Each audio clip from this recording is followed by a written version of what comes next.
meetings. Yep. Well, you've got public tonight. People care. Well, invited public. Which, well, invited guests and public. So your meeting looks like it's recording and it's streaming live on YouTube. So Rob, I made you the co-host. And You better make me Whenever you're host ready. if you're gonna leave. Are you gonna leave? so I don't know what will happen to your YouTube. So I will just mute myself. Oops, from your meeting, and then you can continue on and I'll close it out when it's done. How's that? Sounds good to me. Okay, have a good night. Mr. All right, Roberts, thanks, it's yours. Colin. Okay, we're ready to begin? I think so. And so let's take attendance. First, my name Henry Thayer, and if we can work for me, next. Henry, why don't you just call on us and we'll say we're here. Oh, that's a good idea. Thanks, Susan. I'm not going to call on the guests, but just the committee members. So, Jason. I'm here. David. Here. Roland. Roland, unmute yourself and say here. Here. Okay, Jonathan. Here. Susan. Here. Kristen. Here. Okay, so we do have guests this evening.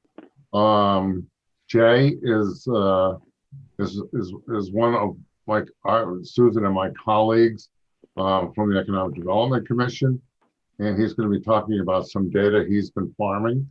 And I see that Rich, how do you pronounce the last name, Rob? It's Bourbonnais. Bourbonnais, he's the town engineer. Bourbonnais, yeah. Okay. Rich is here to talk about, we had spoken at the last meeting or 2 meetings ago about Rich's idea of developing a visual database from which you can begin to do preference surveys and all sorts of neat stuff. So he's going to talk about that a little bit more. Okay.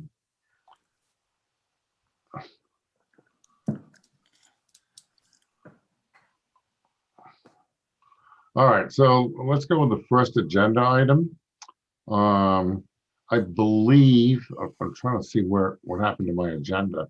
So I had it up and it disappeared. Okay,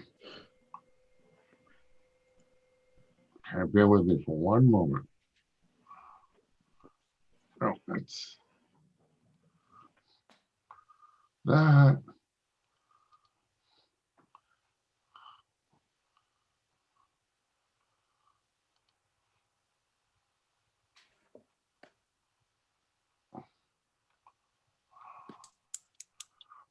Can I talk while you're? Yeah, go ahead. I'm just trying to, my agenda I disappeared. mean, So go ahead. It's great to have Rich here, and I was part of the committee that asked Jay to be here, but I thought we were also going to have the tax assessor come back. Is he coming? Because we were going to talk about, help me, Kirsten, we were going to talk about something that you needed to know about, Rob. Whether or not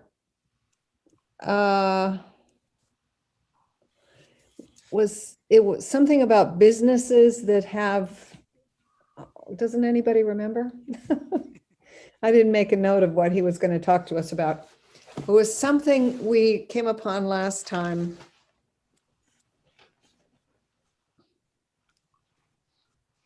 Yeah. Economic data to coordinate economic and social issues in town. And so All right, well, he's not here and I can't remember, but I thought it was A whole pretty, month ago.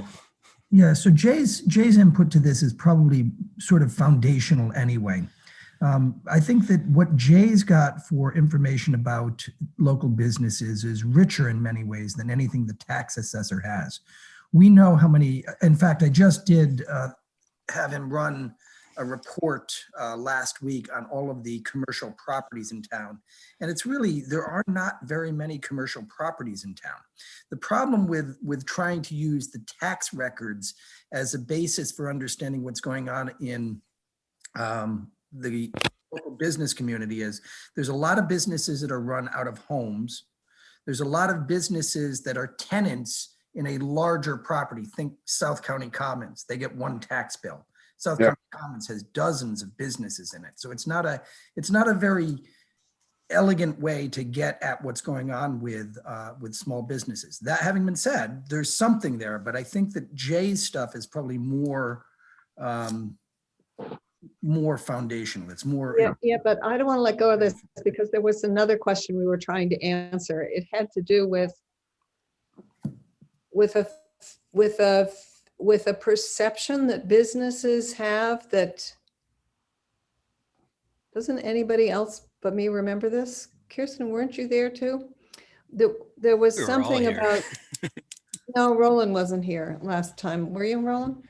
Okay, well, can't anybody remember what we were thinking you could learn from something all right, I give up. Okay, So I do have a vague recollection and it's reforming, so I'm gonna keep Let- it yeah, going for a minute. yeah, Okay. let's proceed with the agenda. Yes, well, that's And- fine, and that's then fine. Somewhere towards the end, or maybe we will remember what we were talking about. The first one, okay, so we've done the roll call. Item 3 is approval of minutes from December 17th, 2020. And I didn't actually get a copy of the minutes emailed to me. You got them late. They came about an hour ago. You can certainly table them to the next meeting. There's Yeah. no urgent. All right, let's do that. Yeah. Okay, so item 4 is correspondence and public comment. Do we have any correspondence or is there any public comment out there? No correspondence. And I don't see anybody from the general public. So I am going to proceed Rob, to you're 5. muted. There are 3 members of the general public in attendance. And if any of those folks would like to comment, now would be the time. Now would be the time. Thanks, Ron. If you'll raise your hand, if you want to make a comment to the committee or make an observation or ask a question, now would be the time. No hands are raised. Okay. So item 5, discussion, 5A, coordination with other committees. Okay, and this is something that this evening, at least Susan and I, when we bring Jay in to make his presentation, it's going to give an example of where we can go with this and also the capability of the data mining and data farming that Jay has done. And have him building bridges with the Secretary of State's office. So other than that, does anybody have anything else on that topic? Yes, this is also, you're gonna hear from Rich Bourbonnais, who will talk to you about, again, this visual database, which has applications in the planning and in the economic development arena. Okay. Next item in the agenda is the tax calculator tool. Well, wait, are we gonna hear from Jay? Now, he's on item E in the agenda. But is Rich on this item A then? So you can certainly do it here. You can Let's do also, it here. They're from other committees. Let's just do them here. All right, so what we're doing is we're moving. Then they can leave if they don't want to hear the rest. Okay, so we're moving item E to item A. Okay, so Jay, why don't you walk us through some of your data? I mean, do you need my help to present anything? Well, in late 2014, in fact, November of 2014, I got a list from the Secretary of State of all the businesses in South Kingstown. It was a little fouled up in that it had some other towns in it, but I got that purged out. There was something like 50 businesses at that time. We used that to do a survey of business in the town. That was, I think, pretty successful. And I think, it gave us a good appreciation of some areas where the town needed to improve and some areas where, we were doing a good job. The town was doing a good job, not we, I guess, the town. At that time, I also got lists from the Chamber of Commerce and the tangible property list from the town treasurer. So we got to thinking at the EDC about, what was that information worth? What was that data worth? And as a result, decided it would be a good idea if I went back to the Secretary of State's office and got an updated list. I did that. I got it at the end of December. I have to admit that I haven't worked on it as much as I should have. I worked for about 2.5 hours on it the other day trying to prepare for coming to the meeting. And I'm going to have to do some more work. It's going to take some time because they changed the format. They've added some, look like there are 2 different entity numbers, and they may not coincide with the entities that were on the original list. So I've merged the 2 lists, and what I'm trying to do is try to find out who was there then and who is there now on that list, find out who's gone, and find out who's new. That was my first goal. As such, I just decided that I wanted to do that. I guess there's been no talk about what we should be extracting from the data, but I thought that would be a good place to start. I also thought that once I finished that, I would get a new tangible property list from the treasurer and see how that has changed. I really don't have a presentation. That's just a kind of an update as to where I am. Before our next EDC meeting, I will have a chance to work some more on the merged listing, which turns out to be at this point some 2,780 listings. I've got to look down through them and try to look at some businesses and find out if they've actually changed entity codes or not. I can, my next step is to sort by name of business or then by address to try to get that information. That's pretty much it in a nutshell. All right, Jay, let me ask you. Thanks for having me. I'm certainly out of place at a SMART committee. Jay, let me ask you a question though. Do you feel as though the data mining infrastructure is in place where you can get the data a lot easier than what you did in 2010? Quite frankly, it wasn't that difficult. The difficult part of the effort then was, getting it wasn't terribly difficult, but getting the survey together was the difficult part. Getting everybody to agree on all the different questions and the formatting and everything. That was a bear. As it was completed, I thought it was pretty good, but there were some 20 different iterations that I went through. I was in charge of the subcommittee, so I was the one that was, making the changes. So it was a pretty lengthy, drawn out thing, but that's another aspect of data mining, and that's something I think that you might want to look at is going back out to individuals in the town and asking some of these same questions, and based on that, maybe even identical questions, and see if the impression of the town has improved. There were some weak areas that were pointed out. I personally think that there's been a big improvement, but I don't count because I don't have a business currently in the town and don't plan on having one since I'm beyond being old. No, you're not. So that's pretty much it, Henry. I don't want to be too glib here. Okay, I see Robbie's got his hand up. Yeah, Jay, just sort of trying to understand what we've got in the database or in the secretary's list. I mean, it's a mailing list. We have some information about existence, so we know something about firm mortality, I suppose. That's good stuff. What other questions do you think the information set may help us answer? What other questions, pop into your head as you're looking at that data? Well, some things were pretty simple, like, the impact that COVID has had on business formation in the town. Hmm. I mean, we were going gangbusters from Yeah. 2016 into 2019. And, some super duper disc brakes have been applied to growth. Although there are still businesses being formed in the town, and as recently as October, November, December, there were businesses being formed. Mhm.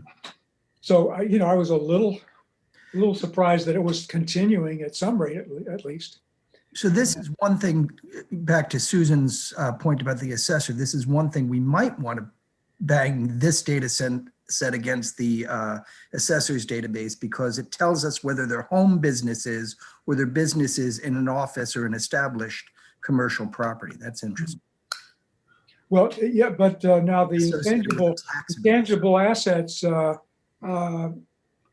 also for any business, right? Even if they're in a home, if they're a business, they have tangible assets. So that list is also valuable. Mhm. But as Rob told us last meeting, apparently that list, it's not mandatory that people No. report their tangible. Aren't they taxed on those? So isn't that implicitly required? If you have assets that are tangible that are supposed to be taxed, aren't you supposed to report? There's a lot of things that we sort of rely on the honor system for. Good citizenship is a matter of being honest. Yeah, You can tell a little bit about the nature of a business, certainly by the address, but also by the business formation. What type of business is it? That's on the database.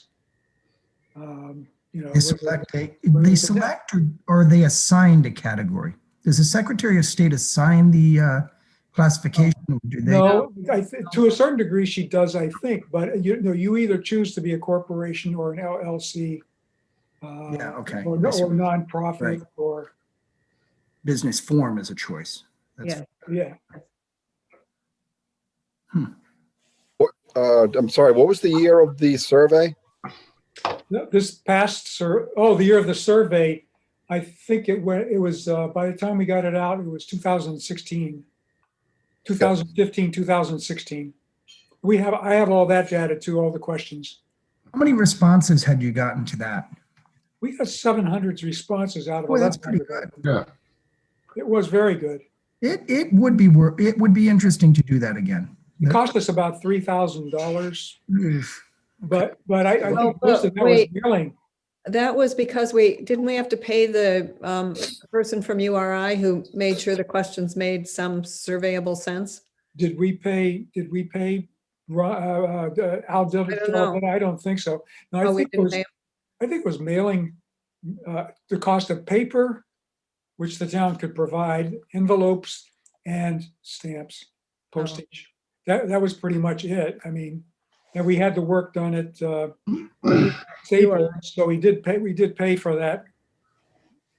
It seems like it might have been $3,000, but I think the town council might be interested in spending that some amount of money. We could put together an estimate again in the EDC and figure out how much it would cost to go ahead with another survey. Did And the numbers, so 2000, did I hear the numbers right? Then in 2016, there were 1,350 businesses and currently there's 2,780? No, that's the merged list. It increased by about 80 businesses. It's about 1450 and some change, I think, as I remember off the top of my head. So the number of businesses has increased marginally, Thank you. maybe 5 or 6%.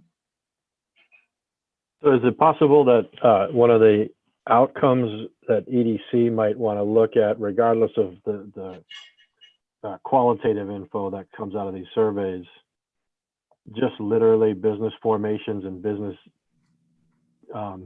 dissolutions and Closures, whatever. yeah. And you could really easily get that with just an update from the Secretary of State each year, right? Is that? Right, I have the Can you one consider- from the 31st of December, 2020. So I Right. use that as my merged list. So it's the up-to-date list. But I agree, we probably ought to, once we get this figured out, we ought to update it every year. Yeah, I agree. I Because think yeah. that's really useful information to have. Jay, do you know it's businesses that are headquartered here or have an operation here? Burger King on Old Tower Hill Road, headquartered somewhere else, I'm sure, but Mhm. are they showing up on this list No. as they're not? No, the list, the address is the business registration address. Hmm. But it shows, Well, let's look at, we could look, Because that's an important thing too. I mean, we could have businesses that are registered here but don't operate here. And we could have operating businesses that are not registered here. So that is something to worry about. well, that could be the reason why, it's possible it's the reason why that list, no, probably not. The list from 2014 had businesses in Warwick and a couple of other places, Smithfield, and that could have been the case where the business was, the address of the business was somewhere else, the formation, and the owner was here. It's possible, but I didn't see that this time. The list was clean this time. It was Kingston, West Kingston, Wakefield, South Kingstown. There wasn't anything else on there. So, Yeah, this is the best information set we've heard about regarding businesses in South Kingstown. So this is a big deal. Yeah, well, I will do my best to, get something out of this. If I run into trouble, I probably should talk to Henry or to the town IT, I guess, for additional guidance. yeah, Jay, I was gonna say, if you had any problems, reach out and I'll help you however I can. do you want us, if I can share my screen, I can just show you a page from the database. Yeah, go ahead and try to share it, Susan. Let me see if I can get you there. The host has to disable, you have to go to share screen and check the second box there. Yes.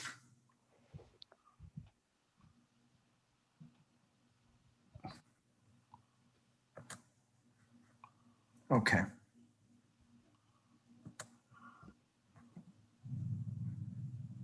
You should be able to share now. Okay. Yeah, Okay, so here is what we're talking about. Can you see it? yeah, Yes, it's small, so it can't be seen. It- well. Well, I have, it's the way it came to me in the email, so I can't, I'd have to download it and reload it to change. So the- it's the name of the firm, the type of business entity, corporation, LLC, et cetera, business address, city, business status, I'm sorry, state, State, zip code, NAICS code. that's NAICS code is the what the state classification, right? yeah, the that's business the state classification, provides you with those to choose. right? And then date of organization, Yep. the date of the listing with the state. That's it. That's what we've got. That's the totality of the report. Yeah.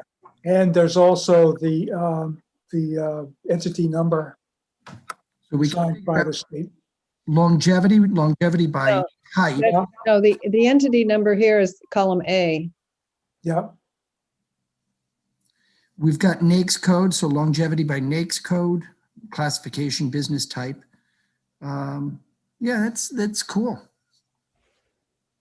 And the fact that you've got a survey that was sent to this population in 4 or 5 years ago is a big deal too, because we can just follow up. Yeah. I'm just going to go down here to see how many there are. Sorry, hope you don't get sick from watching this. And I trust Jay when he says there's 1,400. Yeah, it's 1,480, I think, or 50. Okay, well, this probably make everybody anxious if I keep doing this, but. So I stop sharing, or you want to get to the bottom with me? Who are getting there? There you go. It's right. No? No? Oh, this might be it. Okay, 1437, I think. That's cool. All right, so I stop sharing. Oh, well, there were other things. Do you want to see the?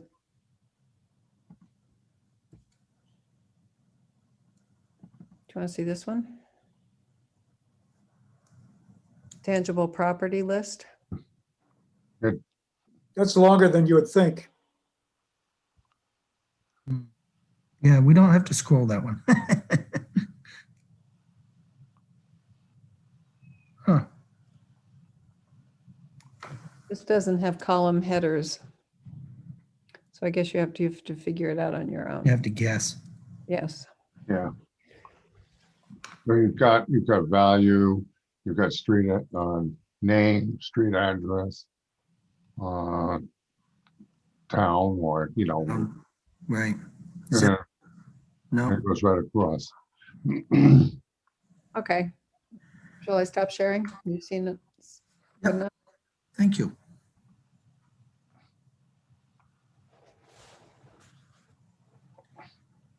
That's terrific. Well, again, I apologize that I don't have more done, but I apologize. Good, Jake. Come on. Jay, if there's anything you need from town hall, if you need somebody to sort of clean something up, or we probably have some folks we could, have spend some time on it. So I'll remember that. If I get frustrated.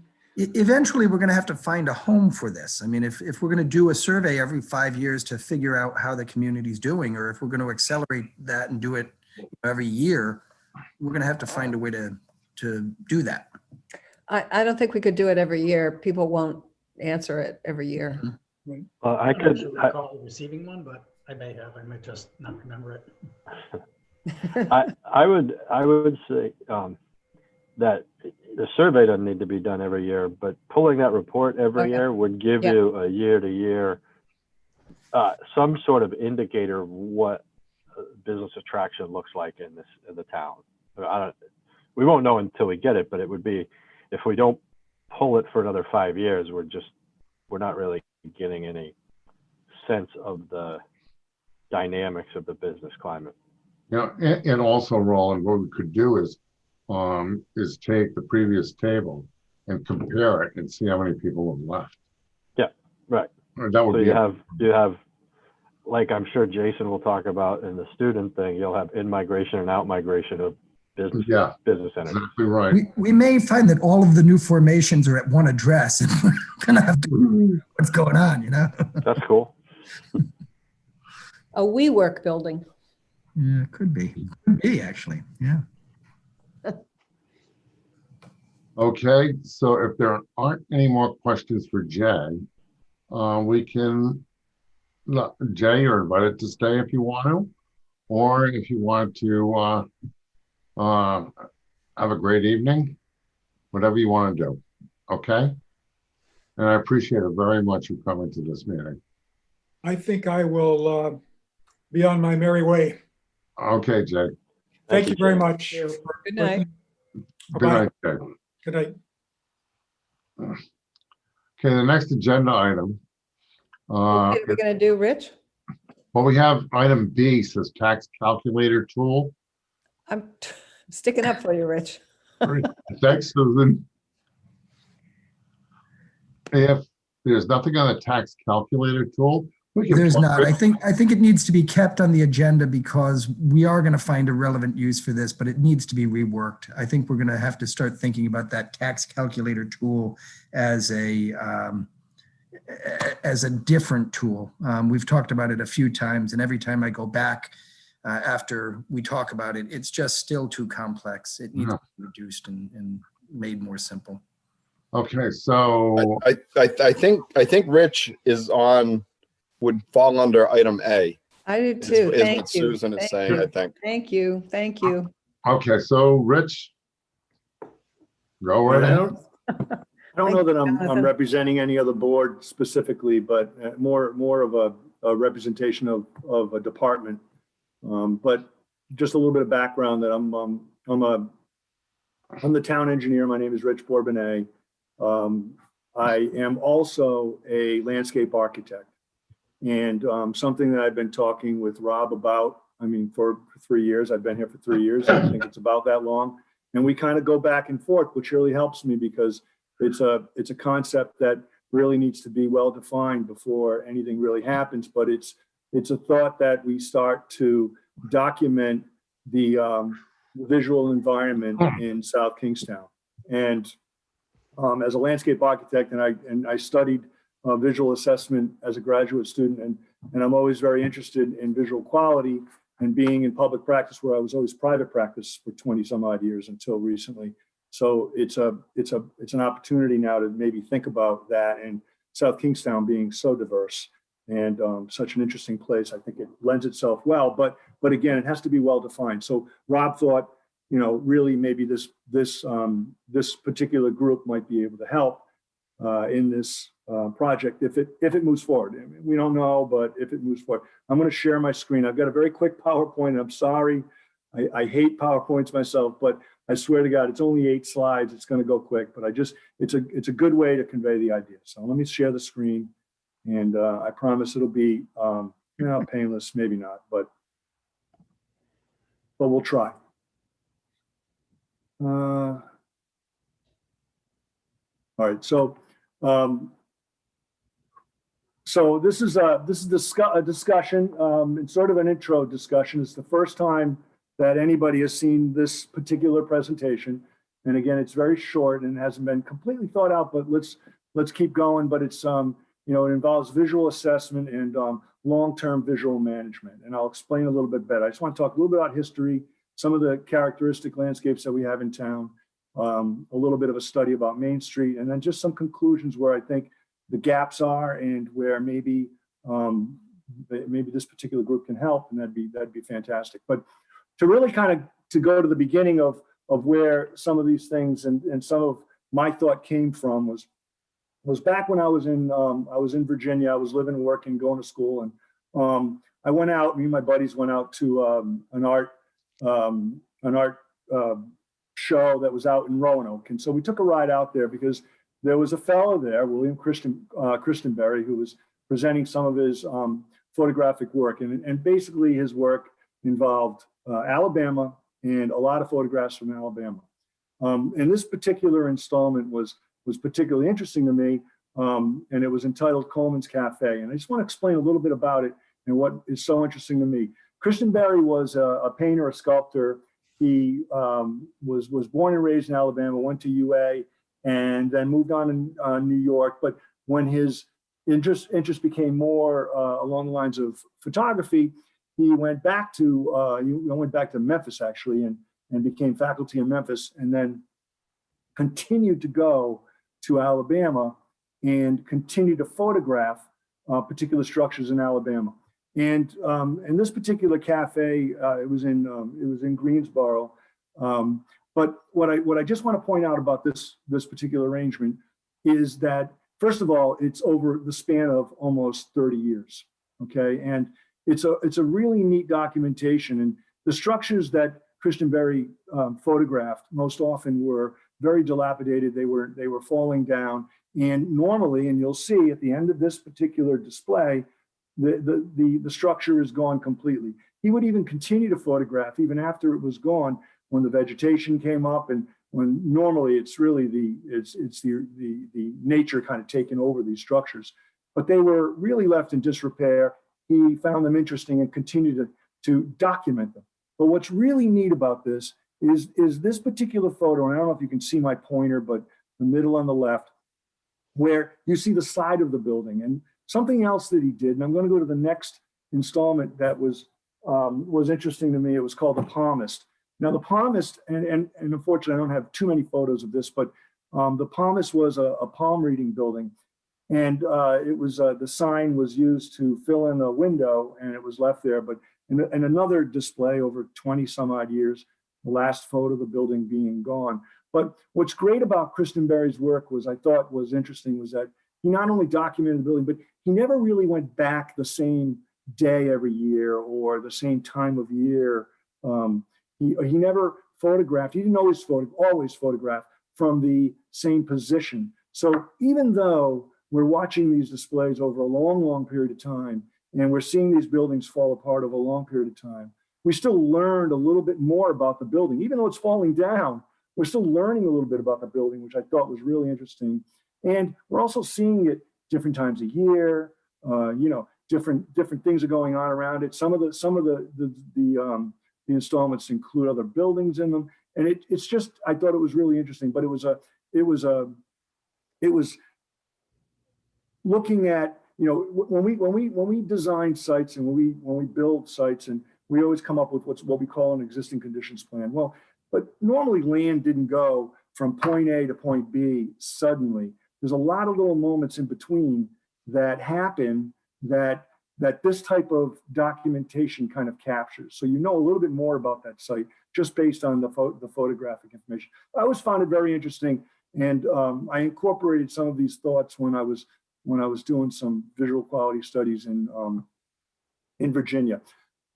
So that's one thing that kind of that I think I wanted to point out with respect to all of this. But another thing that is interesting to me, and it really relates directly to South Kingstown, is South Kingstown is made up of a lot of different types of environments, and often we think about the environment as being landscape. And when I was asked by the planning department to start developing or helping to develop a landscape ordinance, it really took into play all of the different character types that we have here. And much of it relates to either coastal or inland. And there are some transition areas in there, but I'll tell you what, Matunic and Cards Pond and some of those roads down there are much different than Glen Rock Road, let's say. They're just a completely different environment. And the type of vegetation is different, but also just the general feel of the area. The coastal areas are very horizontal, but even within the coastal areas, we have some variation. We have we have village coastal, we have rural coastal, and inland we have village inland, rural inland. We also have other areas that are more corporate. We have industrial areas and things like that. All these different places have very different environments. And even though that some of this information is developed with respect to how a developer is going to landscape a property, and not all of this is not this hasn't been instituted yet, but it's been discussed at planning board and it's kind of moving forward. But even though it's focused more on landscape and installation of landscape, it really defines the visual environment of the town. And it's not, visual environment isn't just landscape.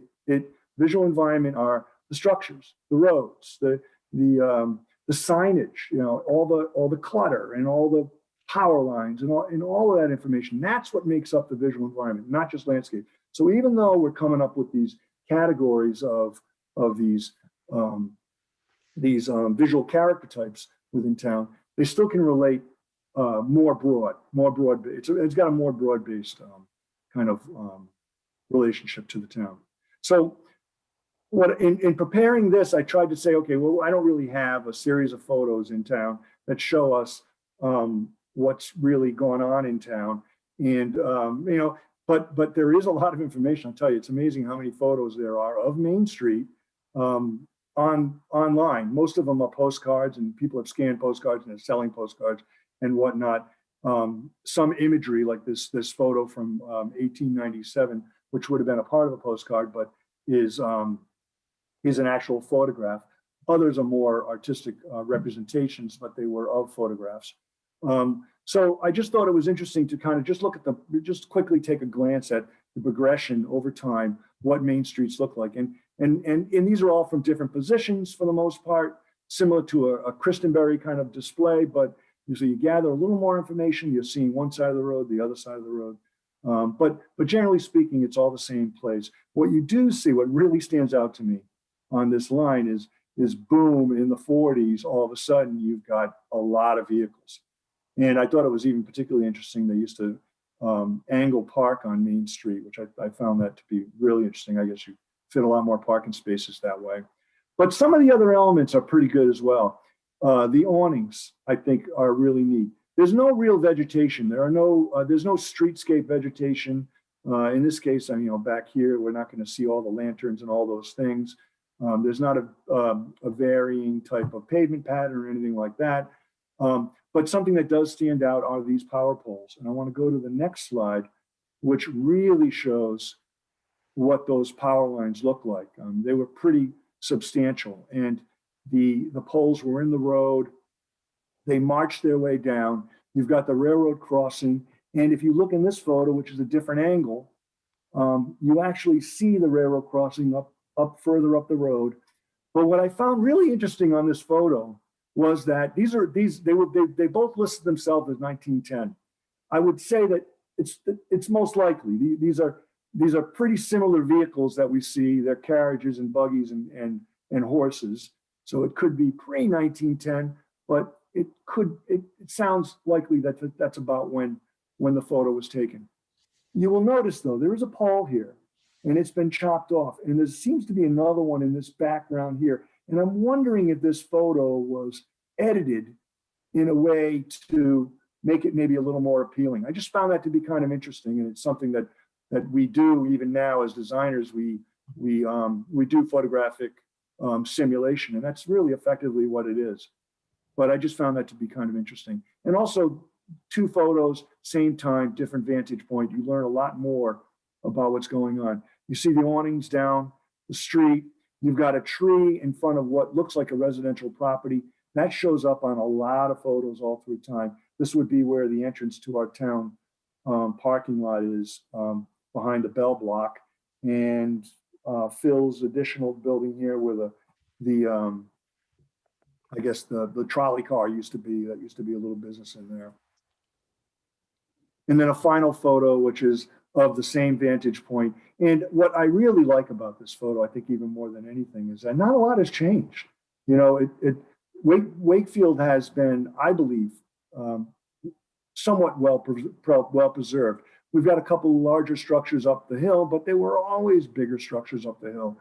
The power lines are still here. They've become much more obtrusive. You've got lines crossing the road. It's getting much more cluttered. But that can change over time, and we may see that change over time. But that would be the only sort of anomaly I would see in much of this. But anyways, I thought it was kind of interesting that much of Main Street is still very similar. You've got horse-drawn carriages here, and you've got vehicles here, but a lot of it's the same. Brickley's and these buildings all look pretty similar.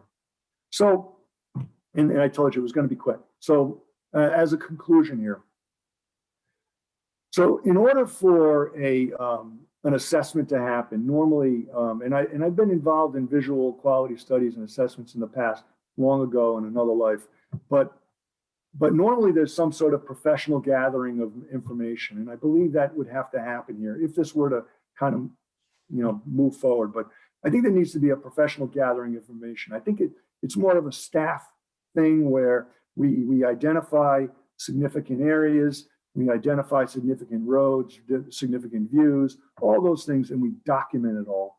But it would also, perhaps involve some public input. There would be some outreach to that, but I think effectively, I think staff has got to be involved in collecting a lot of information just to kind of get it off the ground.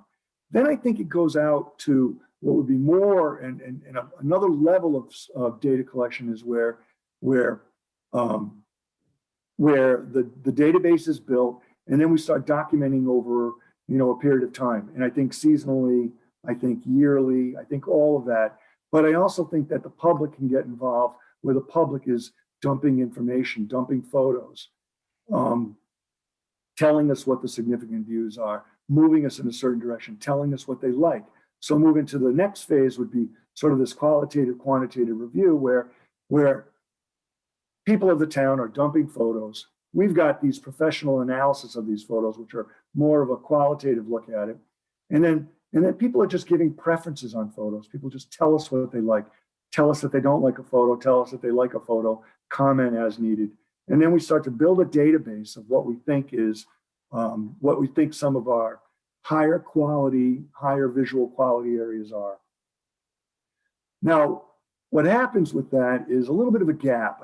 I believe that that the data can ultimately be used to help guide development. I don't like that a lot of our development is almost like we deal with our visual quality as though it's similar to spot zoning. It's this spot visual quality. Somebody comes in with a project, they want to develop a site. We tell them this tree, that tree, keep that one, get rid of that one. And it's very, very spot oriented to that site only. I believe that having a database such as this may help to look at some of these places over a long period of time, so we don't see this slam all of a sudden it's different. We can actually track the incremental changes that happen to these corridors. I mean, really, what the town owns, for the most part, with 150 miles of road, we own corridors. So to look at these corridors over a long period of time, so we see the incremental change. We don't see it all of a sudden change. It's sort of like watching a child grow up. If you watch your neighbor's kid grow up, all of a sudden they're an adult. When I watch my own kid grow up, I still think of him as a child, and I still see him as these incremental changes, and it happens, but I still remember all that change, and I can actually adjust as I go along. I can't adjust the neighbor's kid. I can't make those changes, but the incremental changes I can actually make. So that's where this is all at. I also believe that one last point is I believe that similar to that one photo I showed of the 1910 photo from Main Street, I believe that photographic simulation should become part of sort of the whole planning process where applicants are actually showing us a photographic simulation of what their site's going to be and how their sites are going to impact the visual quality. And if changes need to happen, if we find that some of these sites are maybe not as appealing to the town, that we can start nudging it in a different direction. It's not suggesting that we implement design standards or anything like that, because we don't necessarily have the ability to do that in some places. I mean, you see design standards a lot when you're dealing with historic districts and things like that. We're not talking about that, but what we're talking about is just gentle nudges to kind of either keep these corridors in place. Some of these places are beautiful. Like, none of us want to see a big change to Cards Pond Road or to parts of Moonstone Beach Road or something like that. But if we can just keep it in the same place, and we can know where it's been and know where it is at and see those changes over time, we can kind of keep it in the same place a little easier than if something big comes up and changes things. So that's all I have. And I'd love it if there were questions. I'm gonna stop sharing.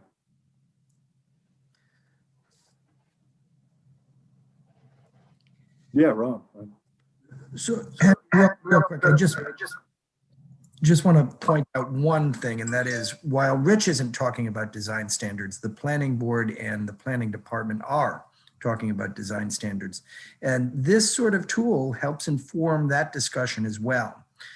Which sees this as very much a 30-year, 40-year, 50-year project, which I think, has tremendous merit. I think that future generations will be delighted that we've got a regular refreshing of the imagery about the town. But I also see a very immediate 6 months, 1 year application to a lot of this stuff. So I just want to point that out as we start the conversation. Go ahead, John, John. So is the idea that you look back over time? I mean, Main Street, there's a lot of images, but some of the other commercial areas of town, do you imagine that images can be collected? And because that would be very interesting to me, because I think that if we look back through time, sometimes we may see we had something before that maybe we want again, or we may see something from before that we know we don't want to see again. Well, that's right. I mean, there's a lot of structures in town that I think need to be protected, and the visual quality of the surrounding areas of those structures is often important. Like, we wouldn't want to see, I don't want to get too particular, but there are some areas in town that if they were developed, if surrounding areas of some of our more significant structures were developed in a poor way, we would have a problem with that. We would always sort of look at those structures a little differently. But you're right, there are maybe some areas in town that were at one time significant and maybe aren't as much anymore. It would be interesting to know that. I don't know how much data is out there, John. We may have photos of the Guild or something like that, but a lot of stuff that I'm seeing, and it's more online, there may be somebody out there that has a real good database of photos, more like just a picture of a building or whatnot. But who has, I'm sorry, I just got to think about Dale Carlia a little bit, and not to get too specific, but I mean, just to think about where Starbucks is, there used to be a mobile gas station. that's right. Where CVS used to be the Heritage Mall. And so, not to say what's right or wrong, but just visually to see that, to see the change as you're talking about, and that might inform, I guess that's all. So I'm hoping that we can, if this moves forward, to get that historical look of some of these places. In one of those photos, you'll see with the railroad where it was crossing, you'll see in the grass was a sign. It said Wakefield. And it's spelled out. It looks like it's stones or something like that. It's hard to tell what it's really made with. But that would have been, I'm assuming that was so that when trains went by, they knew where they were. But those are the types of things that would be kind of interesting, I think, to bring something like that back. I think it would be neat. But whether that happens or not, I'm not really sure. But those are the types of things I think you're saying, that there may be some things that we say that we look back at and say, we could maybe try to revisit some things. But that mobile station was tough on the corner, though. I tell you, getting into that thing. I'm not advocating for a gas station on the corner. okay, Susan, I have a couple things to say. First of all, have you talked to the jail to get their photos, Rich? I think it's, yes, you have? No, I have not. I don't know who the jail is. The jail used to be the Pettisquamscot Historical Society, and now it's called something else. And they have quite a large collection of photos of the town. That's one thing.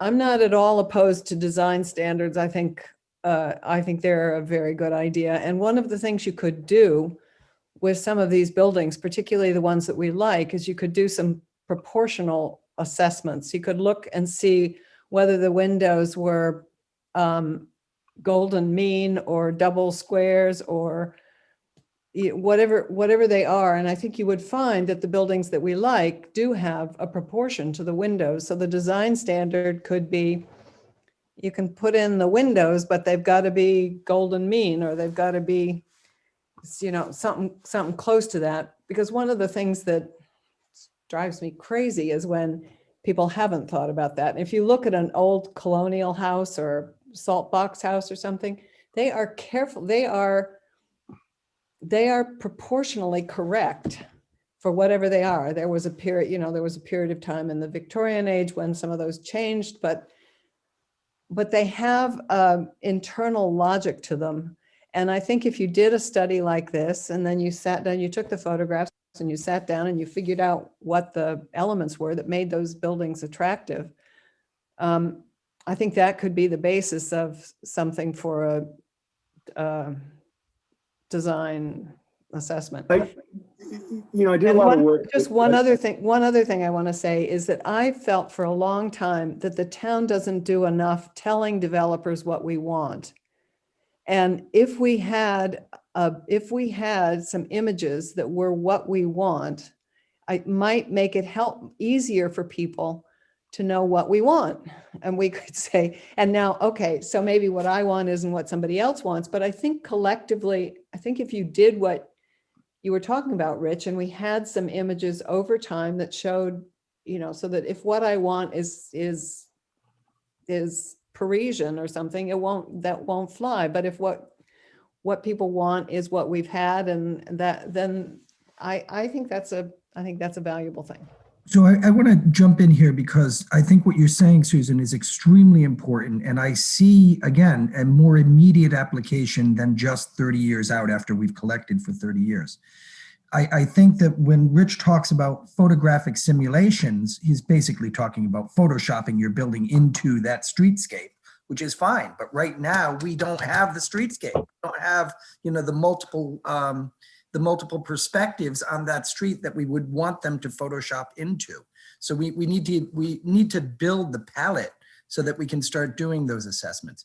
And just FYI, the planning board is writing a regulation that has pictures in it right now.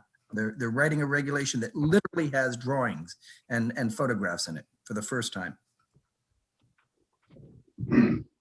Well, I know when there was a developer who shall remain nameless, unfortunately hasn't built anything yet, but when he was asked to provide a streetscape to show what his building was going to look like, he was asked that repeatedly, over and over and over by the planning board, and he never provided that. So all you saw was his building and nothing around it. So we can't accept that. That's the problem. That's what I'm saying is a spot design. It's we're looking at just that building. We're not looking at it in the context of where that building's going to sit for potentially 100 years. And that's the problem. And that's what I'm hoping that, someday our design and if we're looking at these corridors over a 100-year period and we're continuing, because I'm thinking, I'm not presumptuous to think that I'm going to be here in 30 years. I won't be.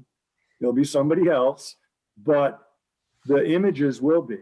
And at that point, they can make good decisions on over a long period of time. They can watch how, listen, the last time we did this was, back 20 years ago, and this is what that did to the corridor, and we don't want that to happen again.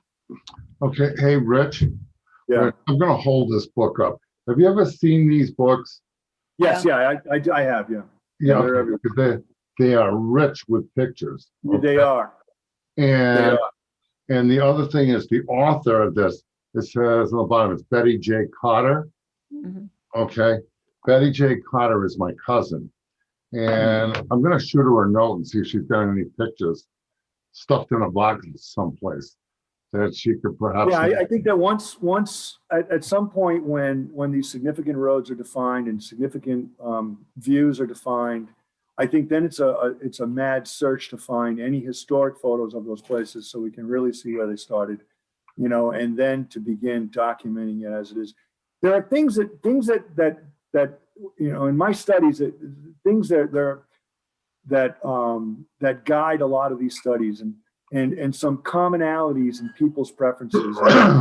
They're found, and what researchers have found is that visual scenes and things that we look at are composed of form, line, color, and texture. And when there are anomalies in those particular elements, that's what tends to kind of decrease preference. So, there's visual assessment. That's really what I'm talking about. Then there's preference, which is really the psychology of it. But there are some similarities in what people prefer. And when I was working in Virginia, I worked on a project. It was called, it was for the Appalachian Power Company. We were given the environmental impact statement portion, the visual quality environmental inspections. And I was just photographically simulating and this is back in 1991, 92, but I was photographically simulating a power line coming over the mountains through Virginia. And then what we would do is we would assess it for its impact on the views, but mostly the significant views. Out in Virginia, you've got the Appalachian the Appalachian Trail going through, and you've got a lot of significant views. So we would go there, photograph it, simulate the power line coming over the mountain, and then present it as though it's either a problem or it really doesn't affect anything. But it was really that swath of land was so amazingly bad. Like when it comes over the mountain, it does this, and you see that line coming, and we were simulating it from quite a ways out because down there you got a lot of vistas. So, but it had a significant impact. But what it was a very sharp line in what is normally a very uniform texture, uniform color landscape, and that's what the significant impact was. And we have that now. The power pole, the power lines are the single most significant problem in that, as far as I could see, in that downtown. It really is bad. Oh. So, All right, Don, Dave? Well, Kristen, you had your hand up too. Do you want to go first? Yeah. Yeah, I was just gonna say, I'd really like to see, I mean, we've talked a lot about buildings, but also public spaces would be, or other significant spaces, I hope would be included, because I think even the evolution of some of those would be really meaningful.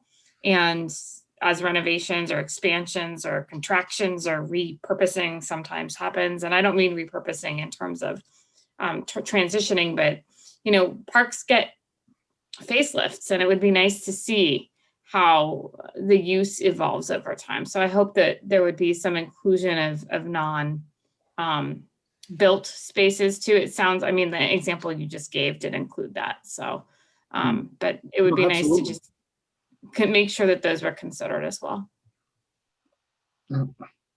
I think some of this, I would like to see a lot of this left up to residents.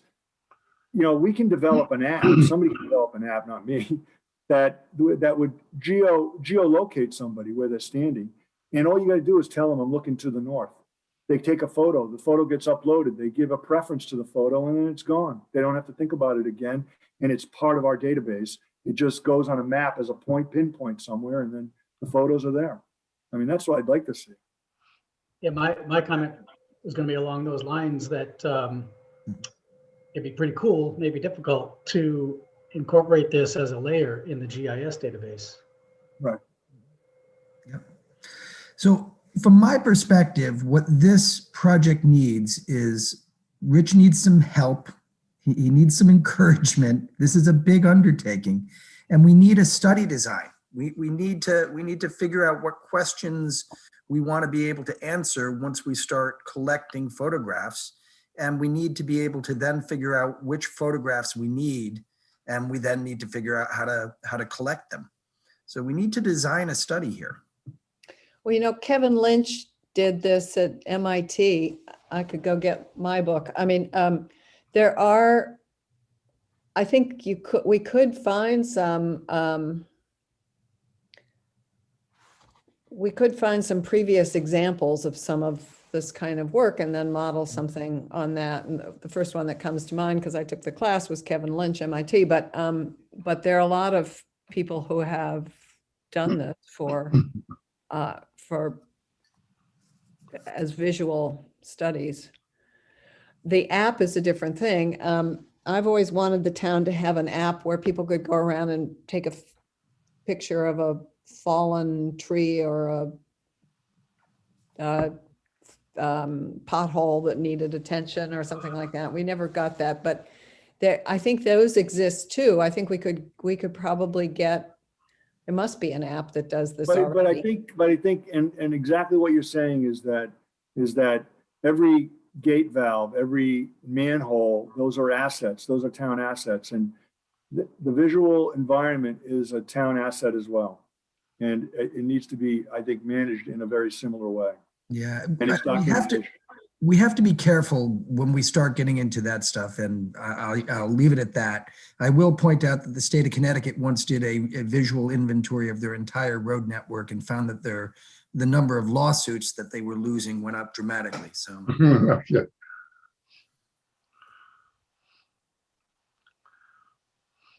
Well, maybe a starting point before photographic collection happens is just evaluation of meaningfulness of different corridors, right? Or views. I mean, that seems to be like, That's what right. do people value?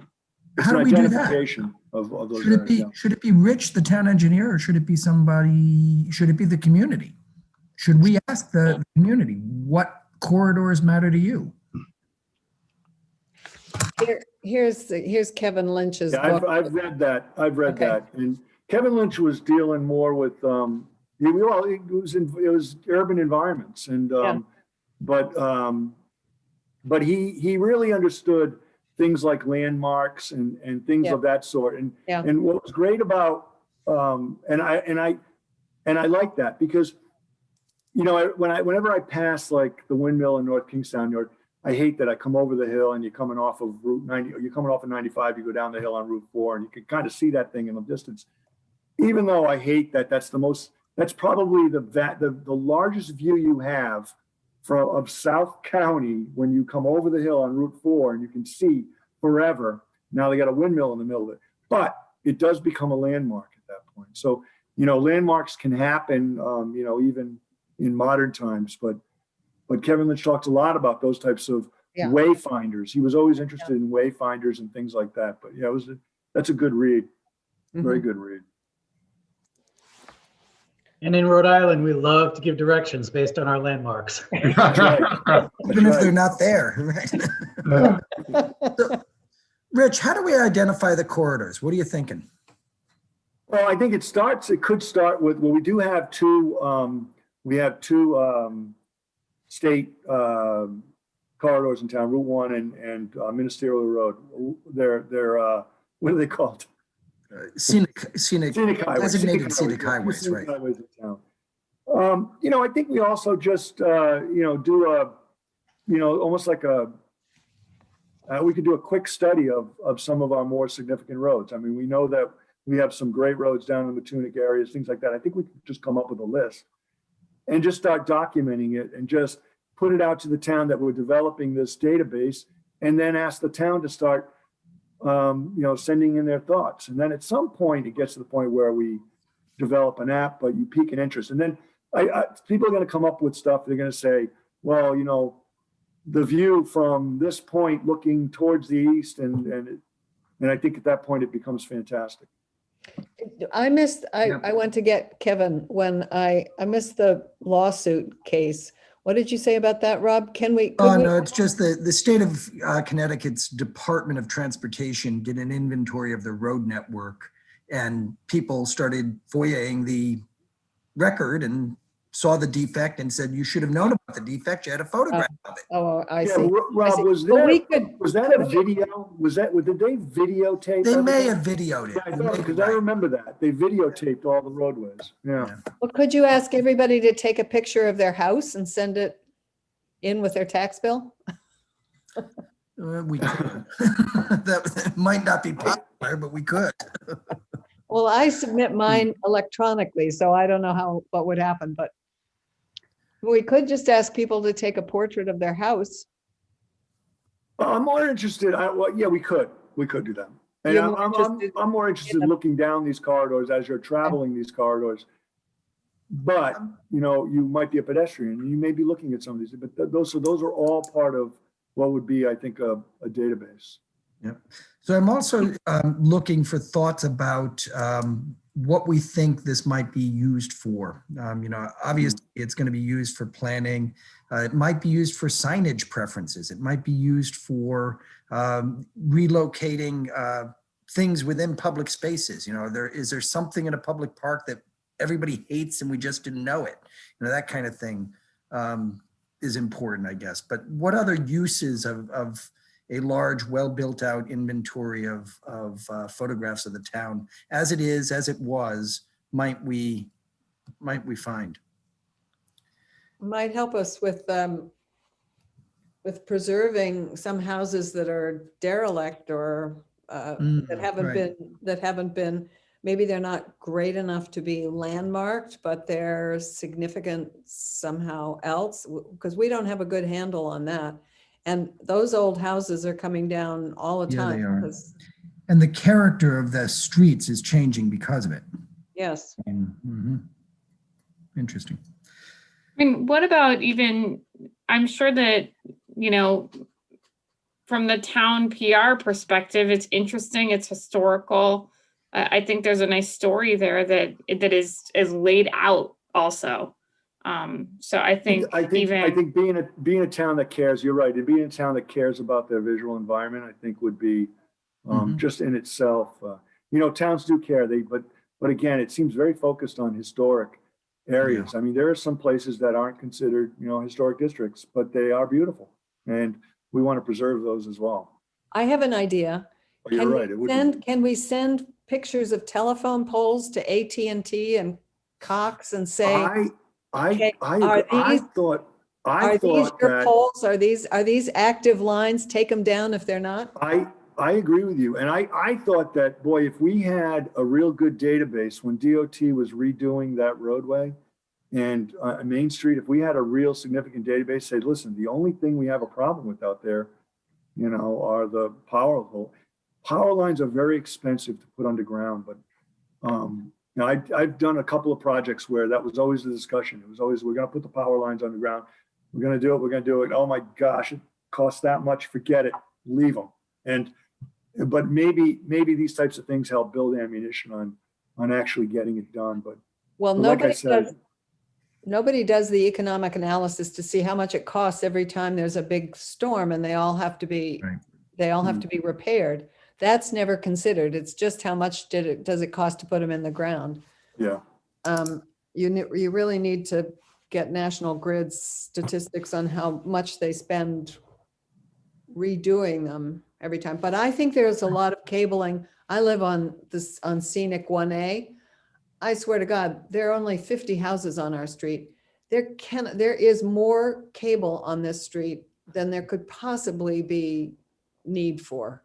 And I think what happens is the town doesn't have any ordinance that says, okay, Cox, you put up a cable, we'll let you put up the cable. But then if you don't need it anymore, if that client goes away or something, you have to come take it down. That doesn't exist. So I'm sure that a lot of the cable, it's on both sides of the street. I can see the part that's the electrical because I know what that looks like. And the rest is telephone and what do you call it? Fiber optic Cable, stuff. right. Yeah. And it is impossible to believe that all that applies to my neighbors. So Henry, my suggestion would be this. I wanna have Rich go off and identify some corridors, and then I want to bring him back to the committee in a couple, 3 months, and I want us to think about how we should begin to collect some data. Let's Okay, step forward on this. So if Yeah. you mind, I'd like to invite Rich back in a couple, 3 months, and we'll talk about the corridors of interest that we've identified.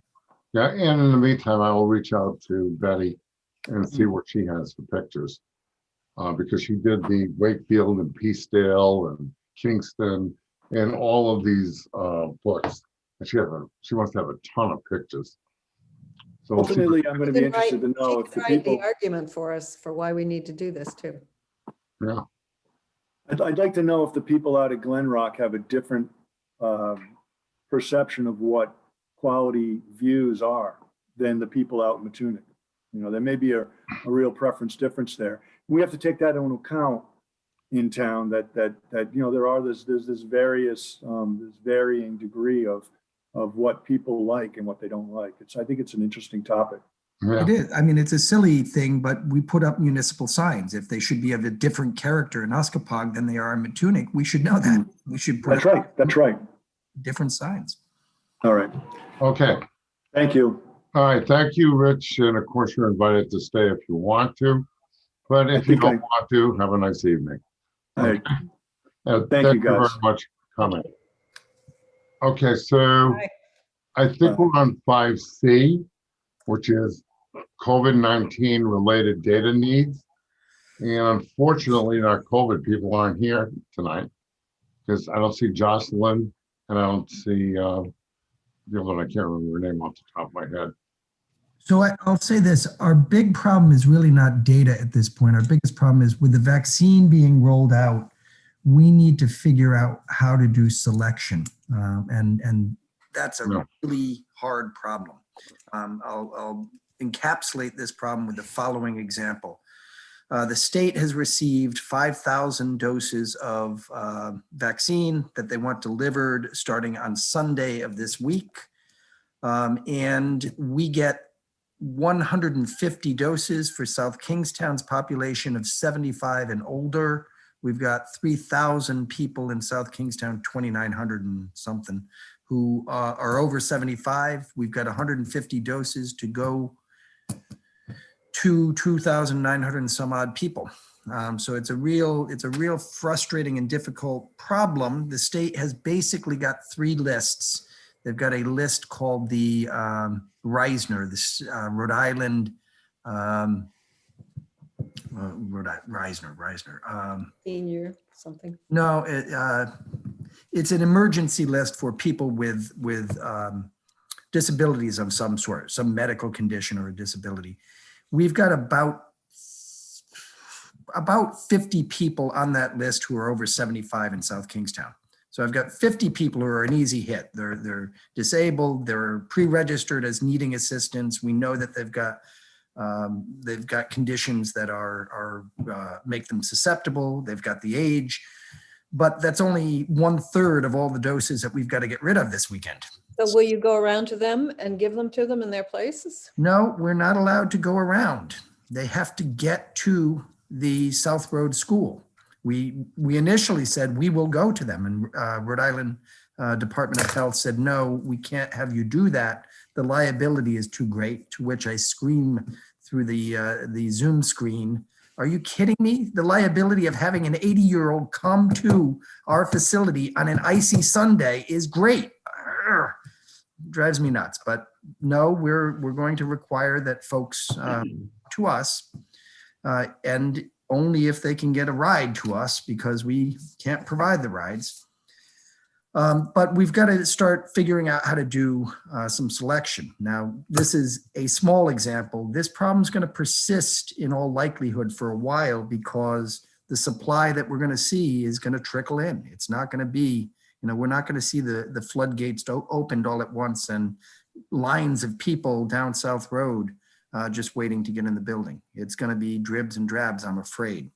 So we've got an issue about how to identify various groups. And really, it may end up being the 75s are it, which means our problem goes away by March, but it may not be. It may be that we end up with the state saying you've got to be able to select between among the 65 to 74-year-olds now, and you may have, it's a bit tricky. So thoughts about selection lists, ways to identify and make meaningful distinctions, all of that would be helpful.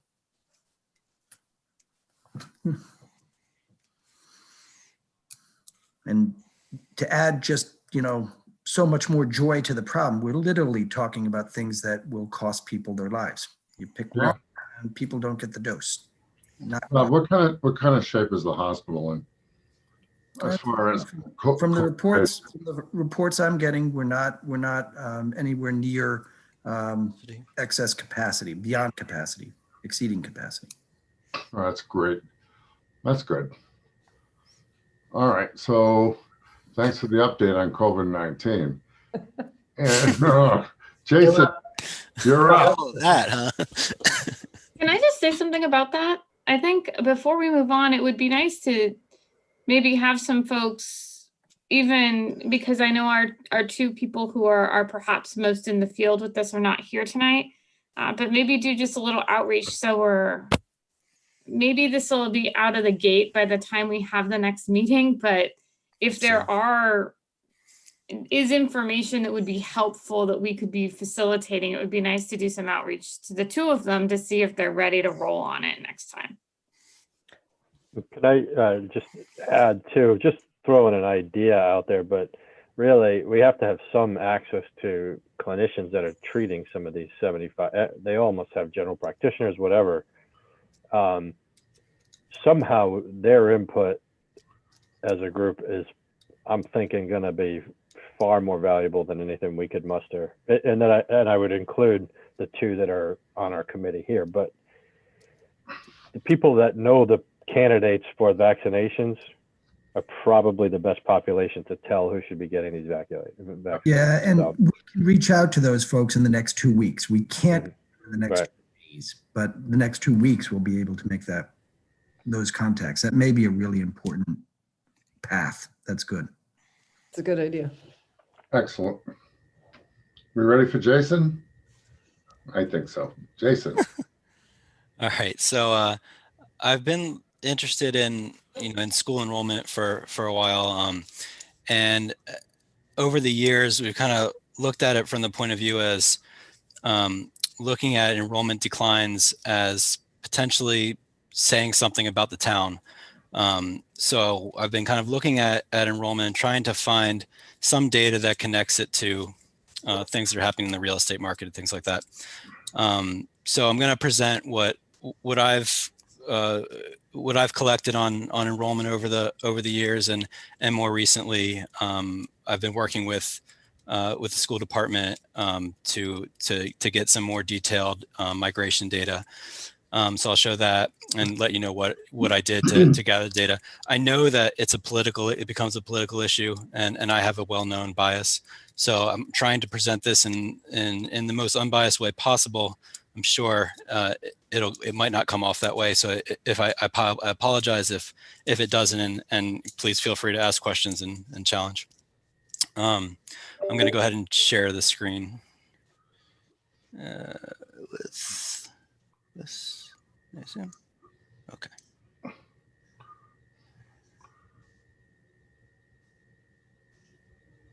Okay, can you guys see that?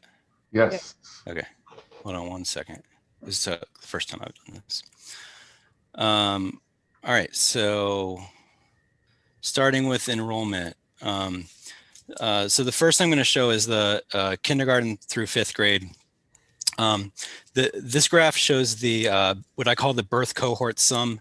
So this is the sum of the last 6, or not the last 6. It's the sum of the birth cohorts for the children who are in kindergarten through 5th grade. So of those children, this is the 6 birth years added together. That's the blue lines, and the red line is enrollment K through 5.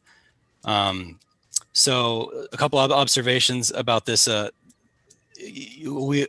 determine progress by the amount that the red lines are above the blue lines. So those are areas where we have net migration from birth through, through 5th grade, above and beyond what the children who are born. So you can see in the 2009 through 2013 timeframe, we had enrollment of fewer children than were born. More recently, from 2017 to 2019, actually, well, 2020 is COVID, so it's artificially decreased. We've had a little bit better than even enrollment, and then you can see the blue lines that don't have red lines are obviously in the future, but those children have been born. So that's as far as this data could go without doing any projection. So you can see the births in SK have been steadily declining. And in general, the enrollment in our elementary schools has been following suit. This is basically the same graph. So the orange line is the birth cohort sum. The gray line is the enrollment K through 5th grade, same as the previous chart. The other 2 lines you see are the projections that we received in 2017 when we started the facility project. McKibben is the demographer that the school department, or that RGB used and still uses to estimate future enrollment trends. And then NESDEC is a corporation that provides enrollment projections for all districts in the Northeast, I think, on a yearly basis. They have somewhat of a different methodology, and you can see that in the results. NESDEC does follow more of a birth rate methodology in which they basically multiply the birth rate by some factor. McKibben has a more complicated formula, which is not public knowledge. But what is public knowledge is that he has used in the past and continues to use birth data that's not accurate. He claims that births are not a large part of his database, but his misses over the past several years have actually the difference between he and McKibben can be explained by, or between McKibben and NESDEC can be explained by if you correct the birth numbers to what they actually were. He uses estimates from, I believe, the ACS survey, the Census ACS survey, which are well off from the data that NESDEC has, which is from the Rhode Island Department of Health. So these were the projections in 2017. So you can see they diverge in 2017. They were decently accurate for a few years. This year in 2020, they were both off. That can be attributed mainly to COVID. We have a lot of homeschoolers this year, which dropped the enrollment rate down below what either had projected. Moving forward, these are the projections that they just issued this year, which obviously are pointing lower, suggesting that even though COVID is assumed to be a not necessarily a permanent fixture, it is going to affect enrollment for many years to come. So those are those projections. This is enrollment versus births for first grade students. A lot of you may have seen a similar chart for kindergarten. I've used first grade because kindergarten has a lot of noise in the data, and we also switched over to from half day to full day kindergarten at some point in the past 20 years. So it's kind of an apples to apples comparison to use first grade and then births 6 years previous. Any questions so far? One question, Jason, do you have data included in here that is part of the charter schools or what's in? No, this is just South Kingstown School Okay, District. just That data is available. It's a little bit of a fishing expedition. RIDE collects and releases data, but it's usually 2 to 3 years old. So the more recent stuff, you have to kind of go searching through the school departments releases that they release. So I can get that data, but it wasn't an easy task. Yeah. But that would be interesting to see. I will show you something. If you there's a spreadsheet that I sent out right before the meeting, which came from the school district. That does show that shows children who left the district for a charter school. It won't show children who started in a charter school. So if they just started in kindergarten at Compass, it wouldn't be in that data. But at the year in which they left for a charter school, it would be there. But I believe most children that go into charters do start in kindergarten. So that data is not quite as useful. Let's see. So Rob has a question. Yeah, just a quick question, Jason. The flip, somewhere around 2014, 15, we go from enrollments trailing births, and that flips. Yeah, I don't know. I mean, there are many hypotheses, I guess, why that could happen. Some have argued that this is partially a DLI effect, where families came in for the kindergarten DLI program. So it's a policy-driven choice. Possibly that's not a conclusive. The data is not conclusive on that. As you see, the increase actually started in 2015, which is a year before 2015 and 2016 for first graders is a year to 2 years before DLI came in. So there was some movement before that occurred. But the argument could be made that DLI did have a positive effect on What else might explain it? Thoughts? There's a couple, if you go Yeah, back, just before this, the timeline of this chart starts, you're going to have the movement from half-day kindergarten to full-day kindergarten, Yep. which is around 2007, 2008. At that point, from that point, 5 years on, you're going to start seeing families make those kinds of decisions. That's a part of it. You also, from 2000 to 2010, there was a point in time where the schools, at the time they're building Broad Rock, some of the schools at the lower levels were very crowded. So you saw a big migration to some brand new charter schools opening up around 2002, 2003. Those would saturate in a few years, and then you'd start to see an opposite flow. So you got kind of those, I think those two things have changed that. Well, and those are, I like both of those as possible explanations, as candidate explanations. The full-time kindergarten means that kids are stickier and they end up in first grade. I mean, I guess that's the thesis there, right? When did that start?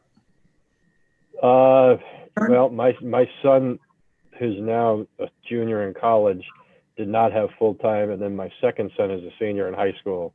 I believe it was right before between this those three data years, chart yeah. starts. Yeah. But it would have to be really almost the year before, because for the kindergartner to be sticky enough again the next year, it would have had to be really very immediate. Well, not necessarily, because you're also seeing the concept of it encouraging migration. So you're also saying a school district that has that's true. full-day kindergarten would attract somebody that might be interested or might be planning to have kids soon. So you're going to see an extended impact of that, even if it started in 2007. Yeah, that seems. Just to Rob's earlier point, those are all policy-driven outcomes, right?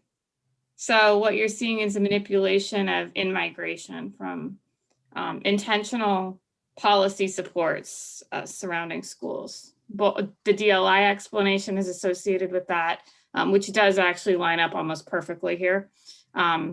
Certainly anecdotal evidence supports that, but also the full-day kindergarten argument would similarly support that. The charter school one is a little bit concerning with the temporal dimension if we're going back to the 2000s, early 2000s.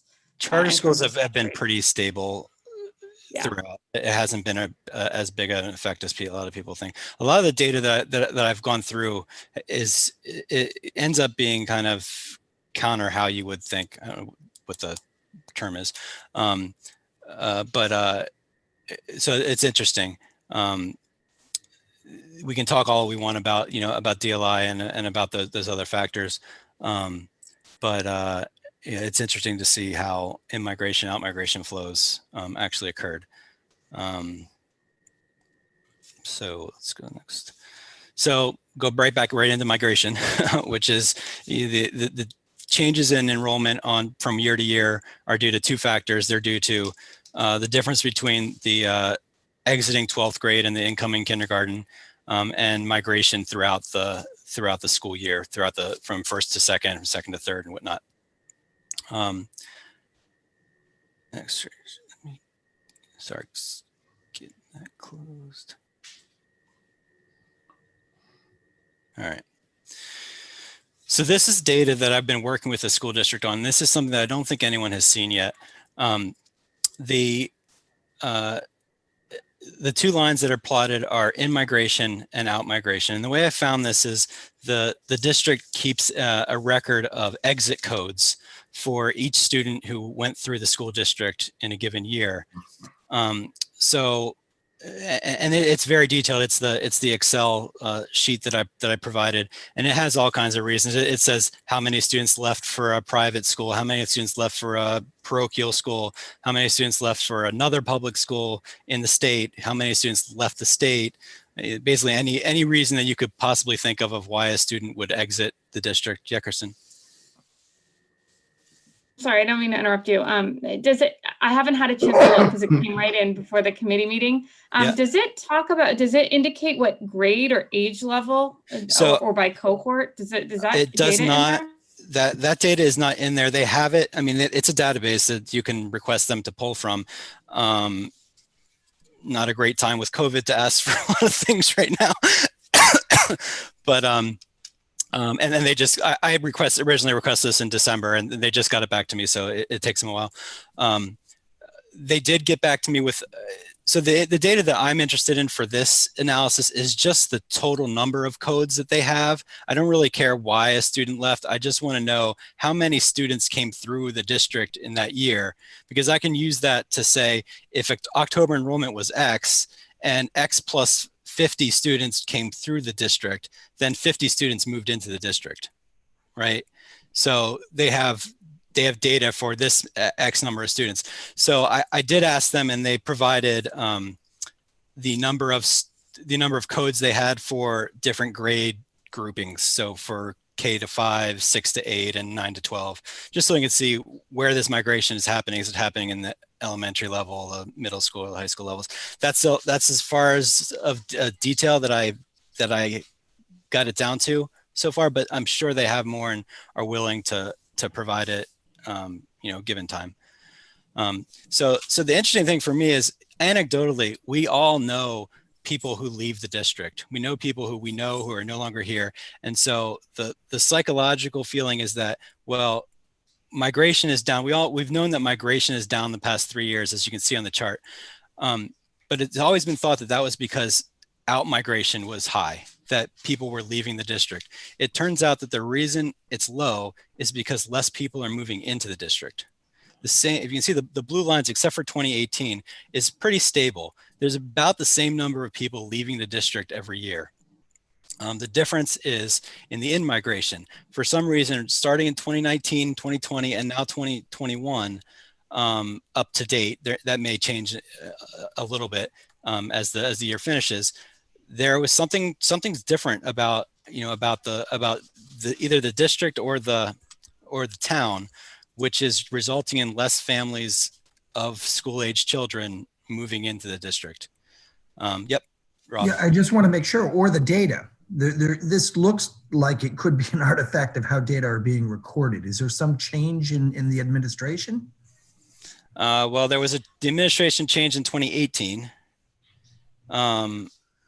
I don't think so. I mean, that's a good question to ask.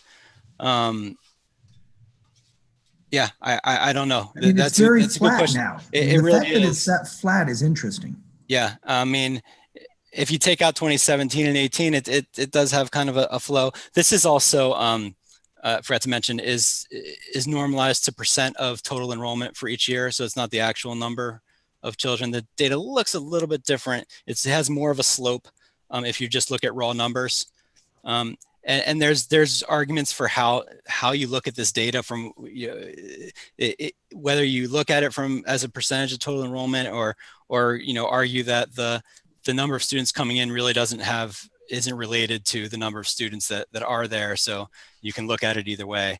But either way you slice it, there is something that happened in 2019, and maybe it was the change of administration. That is, Superintendent Savastano did start in 2019. But my point is not so much the administration and the policies to be given by an administration, but really, is it just the way we're counting? Are they counting differently? Is it a different metric we're seeing here? I mean, my understanding is they're mandated to this is data that they provide to RIDE. So they're mandated to provide an exit code for every student, including, matriculated to the next grade is an exit code. It's what happened to every student at the end of the year. So there shouldn't be missing data. If there is, that's something the school department should know about. Because there should be one data point for every student who went through the district. And it's important to RIDE that that's an accurate count. but yeah, that's something to keep looking at. Like I said, I just got this data recently, and so this is a kind of a first crack at it. I'd ask questions around the census of charter school kids. Were they in and then out? You know, I'd ask questions, all sorts of things about, you know, is Yeah, it, I'd asked her originally if there could be, you know, multiple points, you know, for a child. So if a child left the district, came back, and then left, you know, is he in there twice?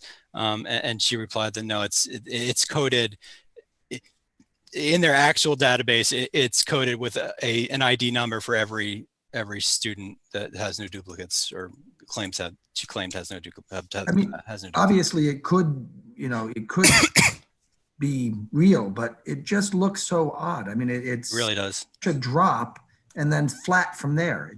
It's a very odd distribution. Yep. So this came through very recently. This is the breaking this down. This is pre-K through fourth grade. That same chart. Again, you see the same drop in migration, 2019 and 2020. These are raw numbers of students who entered and left the district. And then I'm missing a chart. Hold on. Do I have another? Huh.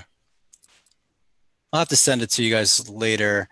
I did have a chart of pre-K through each grade level, and this happens in all of them. In the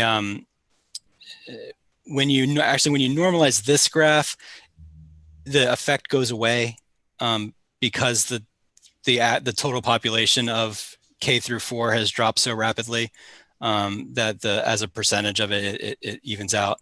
But for middle school and high school, the same effect is there, which maybe does, you know, suggest that there's a data issue behind it. If it's happening at all, you know, through all 12 grades. This is the actual numbers. These are the actual numbers of pre-K through fourth grade that they provided to me yesterday. So the actual numbers that they give me is there are so many, however many exit codes, you know, for say 2019, there are 73 more than October enrollment. And then the blue line, the out migration is calculated based on what we know about net migration from one year to the next, added to that in-migration number.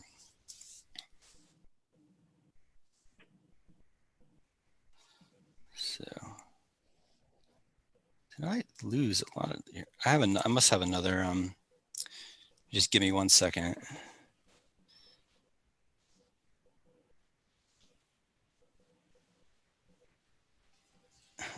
Well, out migration in 2020, does that reflect kids who went home for schooling? No. They're considered still in school if they're So if they left school in the middle of after October. So yeah, so if they left school, you know, when COVID hit and left the district and became home and, you know, requested homeschool, it would be counted. Students that came into this, that started homeschool before the following year started, like in the summer, they requested their homeschooling in the summer, they'll be counted in the next year for the out migration.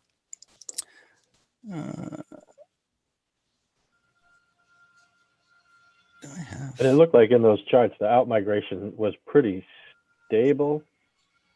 I can't see them right now, but pretty common.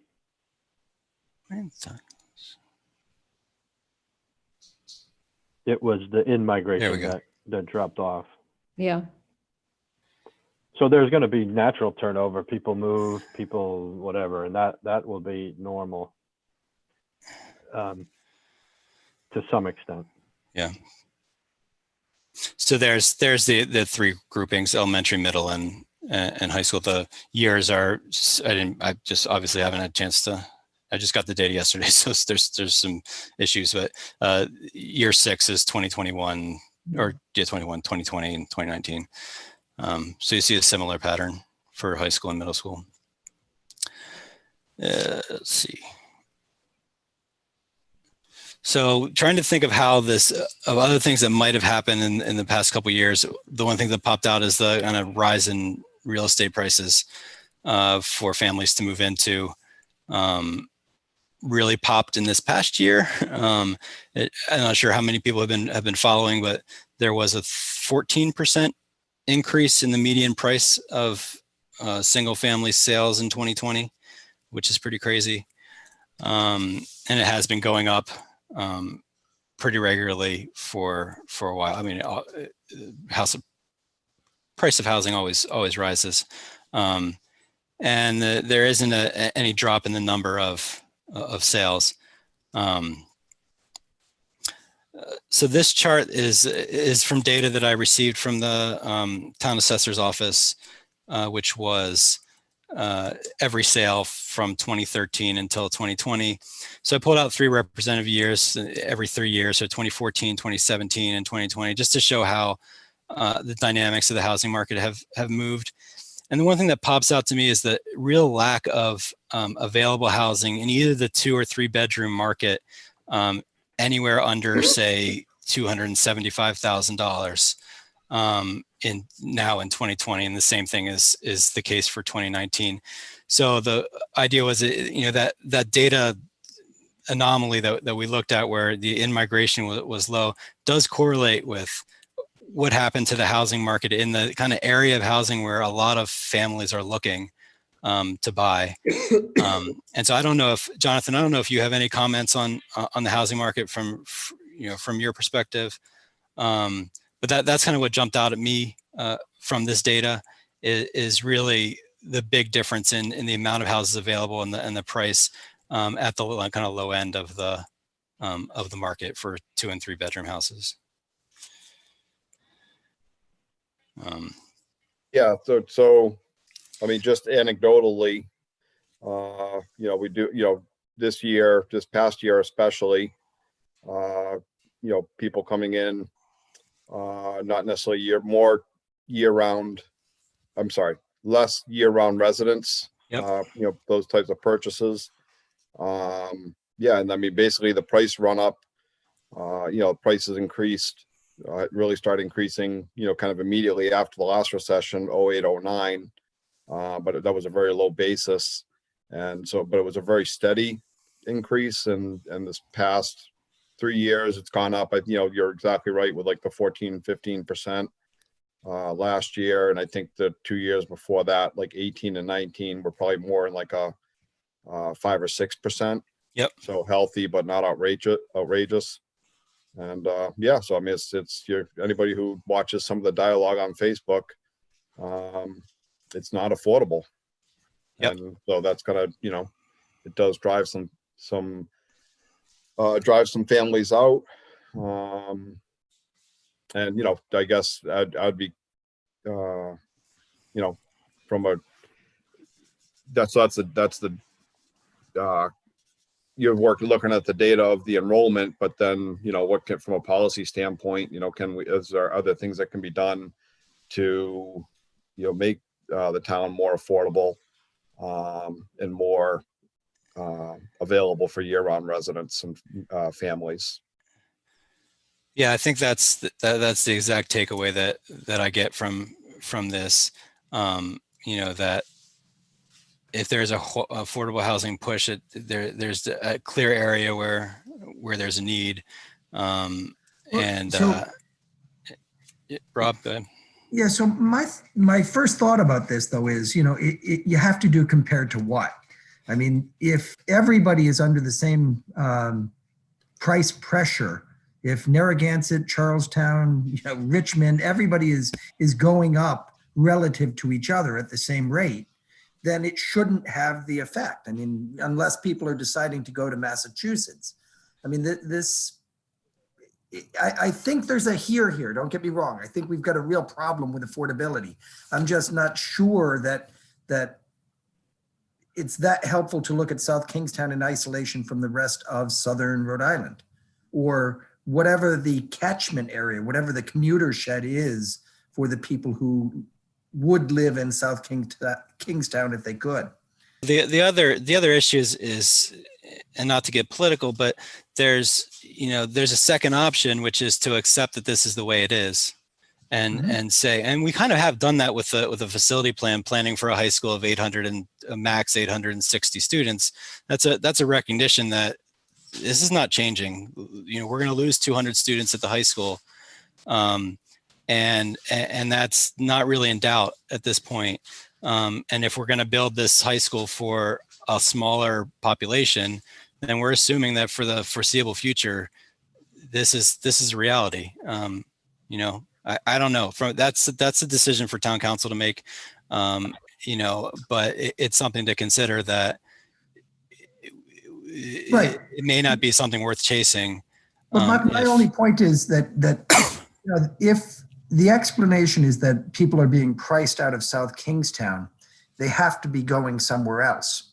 And if for them to be going, then the explanation that they're being priced out isn't real strong. That doesn't have a great explanatory power if they can't be choosing somewhere else. They can't be choosing Narragansett, and they can't be choosing Charlestown because there's no construction, there's no stock.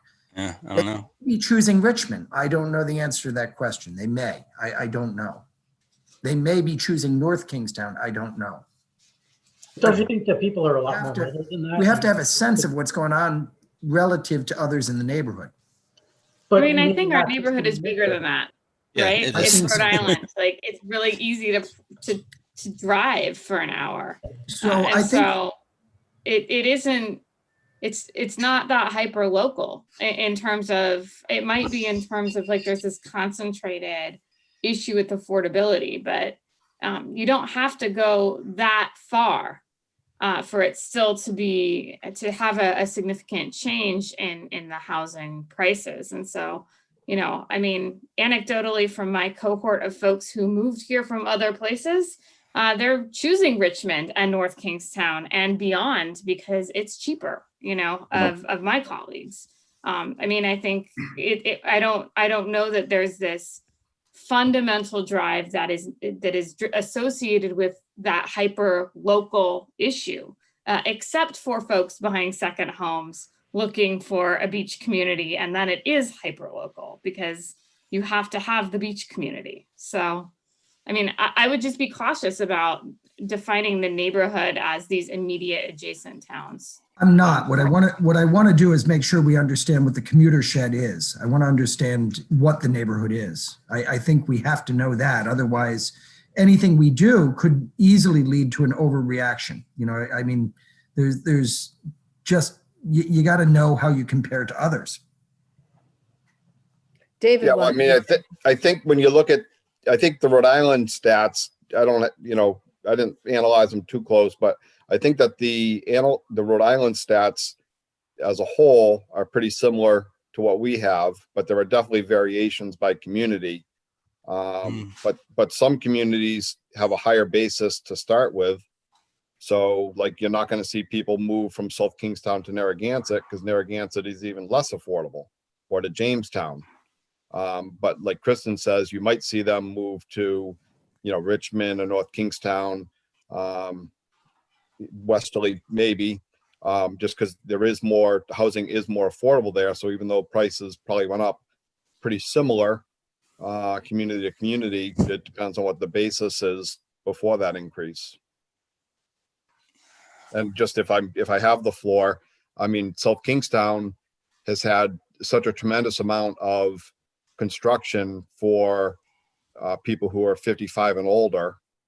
And I know Mark Levitt made a joke about it in a town meeting a year or so ago, because he's older and he's got a couple kids, but that's the exception. So if you build housing for people who are 55 and older, you're going to end up with an aging community. And I mean, it's not the only thing, but it's a piece of why we're aging. I mean, it's interesting. I mean, there is competition from out-of-state buyers, like you said. I'm wondering, are those out-of-state buyers bringing families at all to South Kingston? I've met a few from that go to school with my daughter, who moved to Newport Middletown area because there's more of a nightlife and from New Yeah. York City for in that age range. Whereas I'm wondering if the people who are moving from out of state to SK are more the older cohort. Well, Just how because- many- Yeah, I don't know, but the other thing to consider, I've seen, anecdotally, but, some people are buying here, but they're not necessarily buying year round. And Yep. even with Yeah. COVID, they're still they may want to, it's almost, it looks to me like some people just want to be able to have an escape plan, quote unquote. Yeah. Not necessarily year round residents, And, but I'm and sure it's a mix. the one preponderance I'm seeing is that my son's in the real estate business. A lot of people are paying cash. $500,000 house cash, no mortgage. And they're not from around here, obviously. They're clientele. Some of it's coming from New York and California. So, to a certain degree, I think that last comment that was said is people are buying homes here as either a summer home or an escape home, because this is considered a safe environment. But historically, there was one other observation. The last administration was very encouraging of building 55 plus housing. And the reason why was these people generally did not come in with kids, and they didn't want to be in the business of building more schools. Yep. And that was something that those of us who were around and involved with the last administration saw that happen. Interestingly, he's gone. Right. So, I mean, the demographics bear that out. We're seeing an increase. The fastest growing part of our population is the over 65. We're definitely, we're about a third now retired. It's Yeah. a big chunk of our population. So that's true, but that doesn't fully explain the over 55, the 55 plus construction and restrictions. That helps explain why there's no housing stock. The land preservation policies help explain why land isn't available for development and why stock is limited. Mhm. What we're not seeing, though, is the turnover. I mean, you should, or not necessarily should, but you might still have very restrictive land development rules. You may still have a lot of preservation, but turnover is enough to keep the kids coming in. That's not happening here. We're not seeing old housing stock turn over. We're not seeing the kids and the grandkids move into mom and dad's house or the grandparents' house. That's not happening. And maybe that's just because everybody's living longer, but we're not seeing, the intergenerational Turnover. Yeah.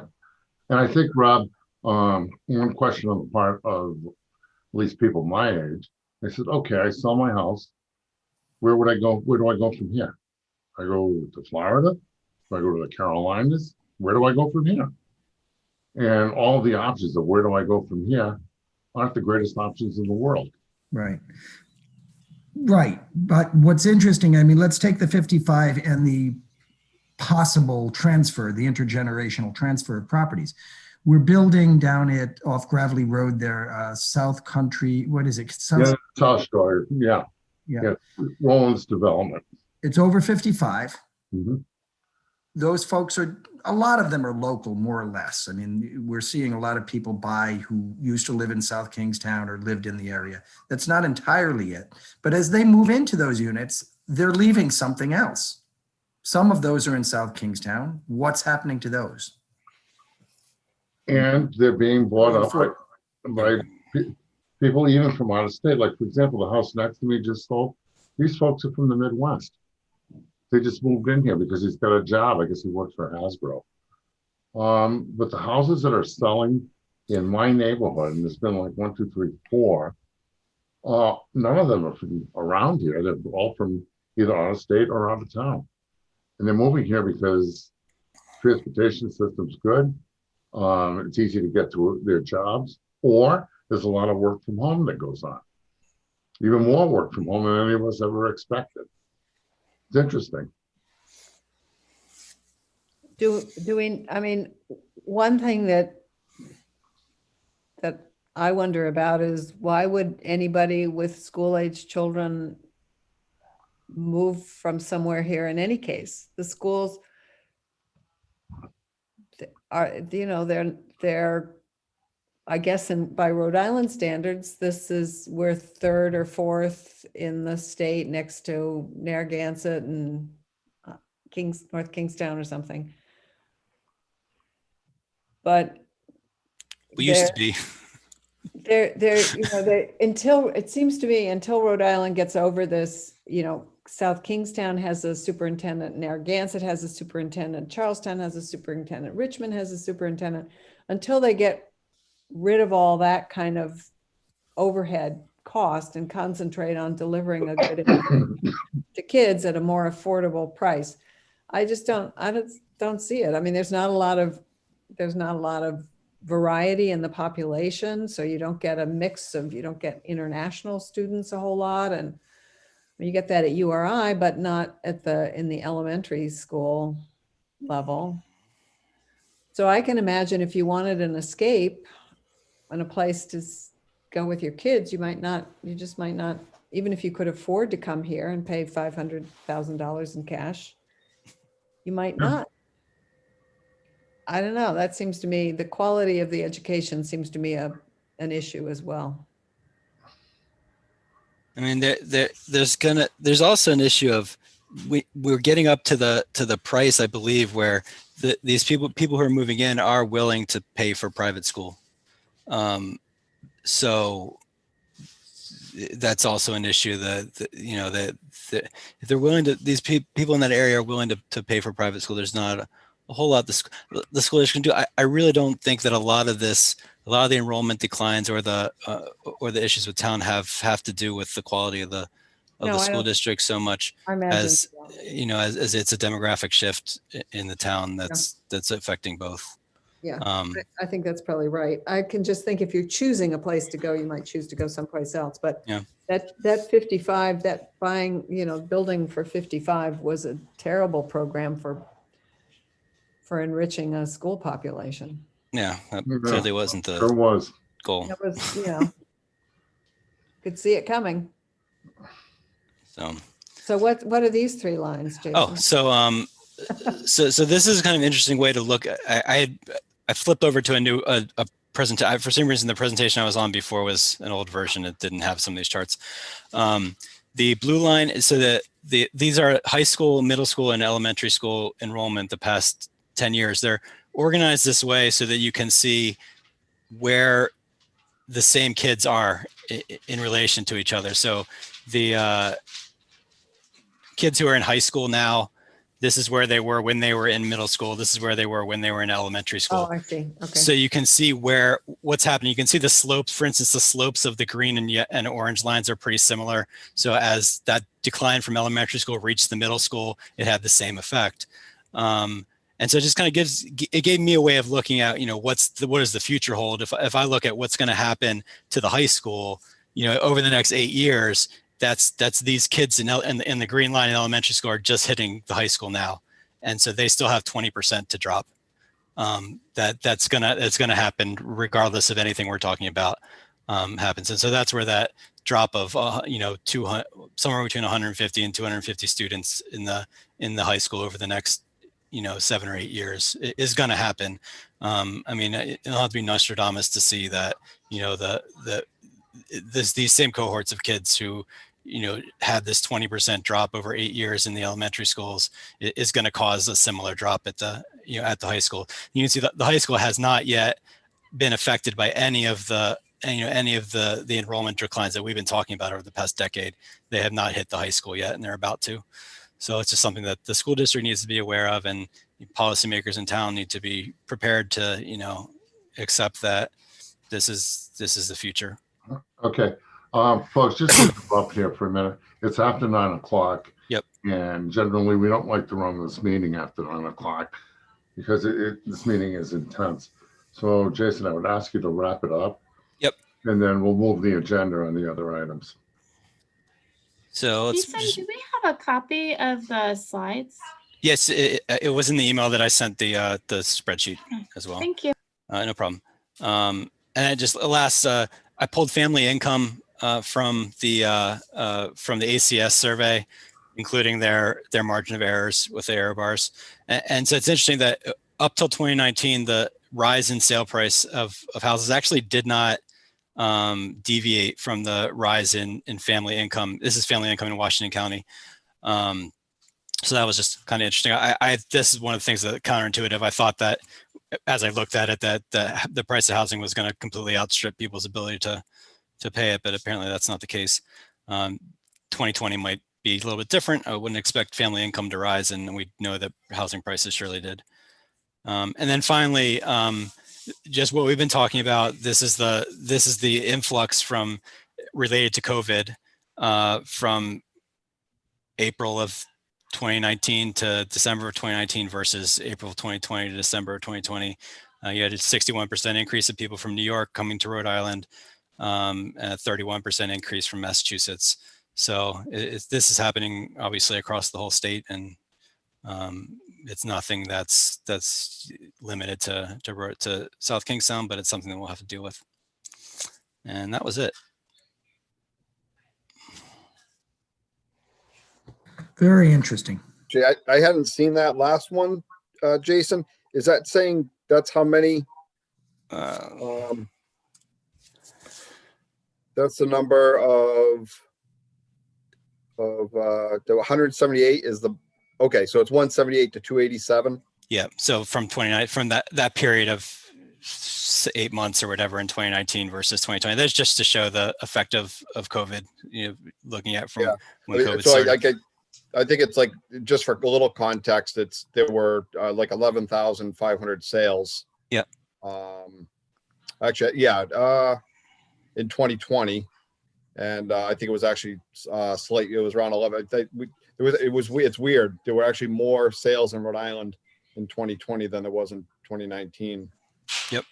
But there were more sales in SK in 2020 than there were in 2019 as well. Yep. So it just for context. Yeah. And just a question on the presentation. So some of these slides, this one's from Association of Realtors, but some of the slides are from RIDE, and then some you put together. I put together every other slide. The data is either from RIDE, or if you have any questions about where any of that data comes from, let me know and I can source so it. I don't know. I guess I would just suggest, to the extent this is a public document, if it can be documented. I don't know what the group wants to do, but this document was created by one member of the SMART committee. Sure. So it is a public document, and it's a public document that is on the front page, indicative of who the author was. So it does not. This is not a Town of South Kingstown document. This is a document owned and produced by Jason Ralph. I can update the slides with a note of where data came from. Almost all of it came from RIDE or the school district for the migration data.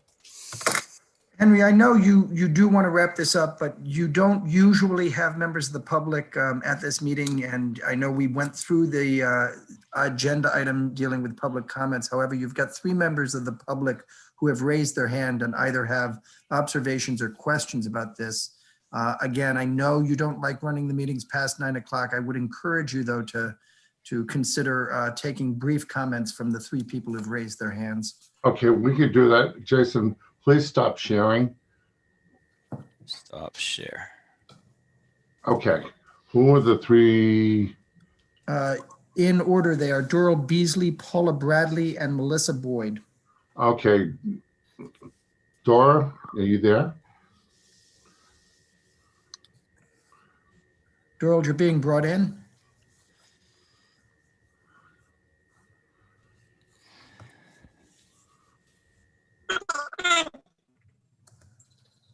Gerald, your microphone's not working.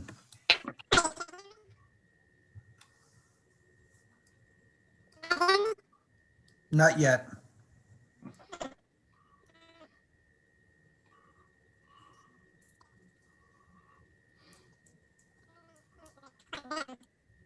No.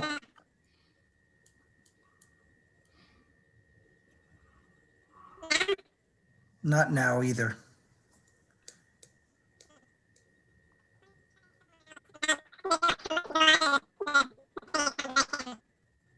Okay, I'm going to bring Paula Bradley in.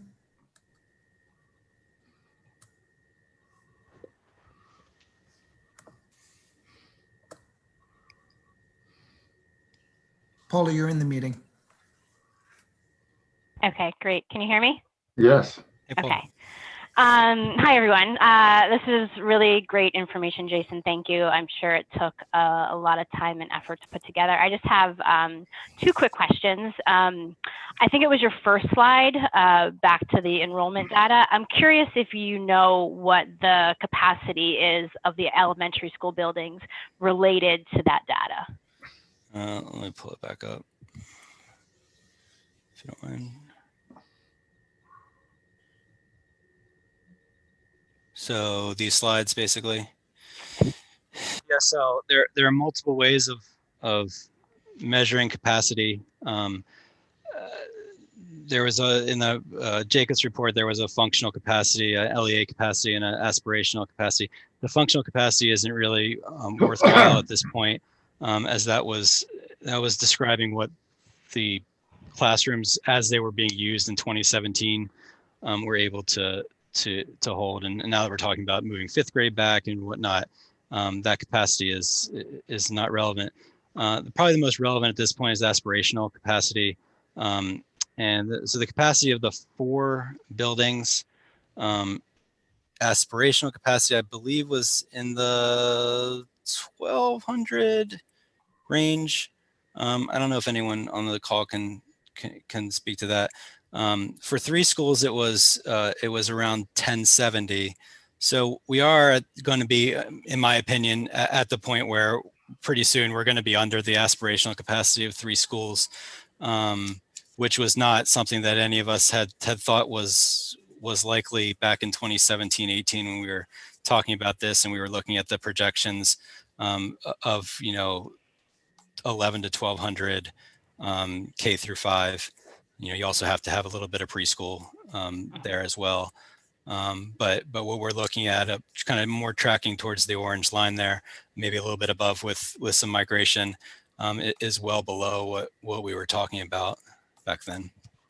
Okay, thank you. And then the other question, I'm just curious, what is your biggest takeaway from all this? And, maybe there are a few different trends that you're seeing, but I'm just curious what your takeaways are. I think it's that, we kind of know what the future holds. We know that enrollment is dropping and it's not going to rebound anytime soon. I recently got the latest birth data from the Rhode Island Department of Health about a week or 2 ago, and it was there was 154 births in 2020, and I don't know that there's anything that's gonna make that turn around anytime soon, based on everything we've talked about. So I think it's just something that like I said, we can take it as an opportunity or a problem. And given where we are, I'd rather take it as an opportunity and kind of build the best town and district that we can, based on what we kind of have a really good idea of what's coming. Just want to weigh in on that briefly. I think RIDE does use functional capacity, and so we do need to make sure that we're addressing the reality of the 5th grade coming back to elementaries when we're looking at that. I actually think this is a much more nuanced question that would benefit from input from multiple members of the committee who do work on this, Sure. rather than having it be a question that is directly addressed. I think it's worth having additional data and talking it out Sure, but So so the question on functional capacity is functional capacity that is published, that was published by RIDE, was based on how the buildings were being used in 2017. So we're talking about using more classrooms in now than we were back then. Functional capacity is higher now than it was then. So we could calculate functional capacity now and talk about it, but using basically the numbers that everyone knows. 1338 for the functional capacity of the 4 schools is not a relevant number at this point. So I guess what I'm suggesting is that this is maybe a more appropriate conversation to have when we are not over time and Sure. when multiple people have had an opportunity to bring data and some suggestions about interpreting that. Sure. Otherwise, it just seems, I mean, I don't want to get into an argument about any of the capacity issues. And maybe we'll have a tremendous amount of agreement and coalescence on them as well. But I just feel like we're kind of going down a rabbit hole here that we could have a more productive conversation about at a different point in time. I agree. Jason, and maybe we'll be exactly on the same page, but I would like to have a chance to also go through it and because I have done a lot of work on this also. And I think it would be a useful dialogue where we could look at a range of interpretations and discussions. Sounds good. Okay, thank you. Paula, do you have any more questions? No, thank you for listening and taking the time to take my question. I do appreciate it. All right, Rob, Thanks, Paula. could you bring the next person in? Can I just, Actually, you've got a question from Jonathan, Henry. Okay, maybe this is some of Kristen's concern, I'm not sure. I mean, but we're certainly not talking just about data here. We're talking about policy. It certainly gets into politics, and Jason did touch on that at the beginning, which I appreciate. But just in terms of if we're having a conversation, if all of a sudden we're having a conversation in a data committee about what do we want the town to look like, I'm just going to put on the record, I think that South Shore housing development is like 300 units. And if that wasn't 55 and over, and you had a lot of families, it wouldn't all be families, but let's, we can speculate how many hundreds of families, and is it 1.8 kids per house? sure. So it's just, I do we're talking think that about what- Kristen's point is right. This is going to be a much longer conversation, and it needs to be grounded in something other than what we've got right now. This Thank is you. we're not well grounded for this conversation right now. Not at all. Thank you. Analysis of data and some other perspectives on this before this can be productive. Less emotion, Yeah, more Doral data. is back as a panelist. Doral, can you unmute yourself? Can you hear me now? Yes, we can. All right. So another factor, which you may have already talked about, because I got into this after Jason already started with his presentation, but the people that opt out, the parents that live in South Kingstown, that have school-age children who opt not to send their kids to South Kingstown schools has increased dramatically over the last 3 or 4 years. In 2018 and 19, there were 400. 400 last year in the pre-COVID time, not after COVID hit, but 2019 to 20 went up to 487. And the numbers that the district has shown so far that are available, not including the ones that RIDE hasn't put out yet in regards to charter, parochial and private schools, but just high schools and the charter schools that we know of that we send kids to, that number is also increased this year.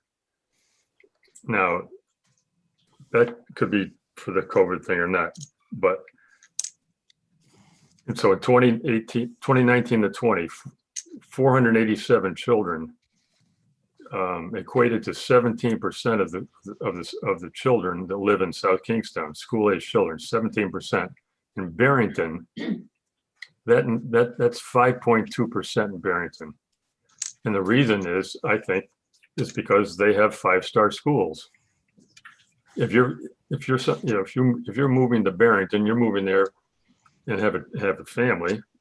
I'm sure you're moving there maybe for the number one reason, other than the fact that it's closer to the city, is their school system. Now, when we toured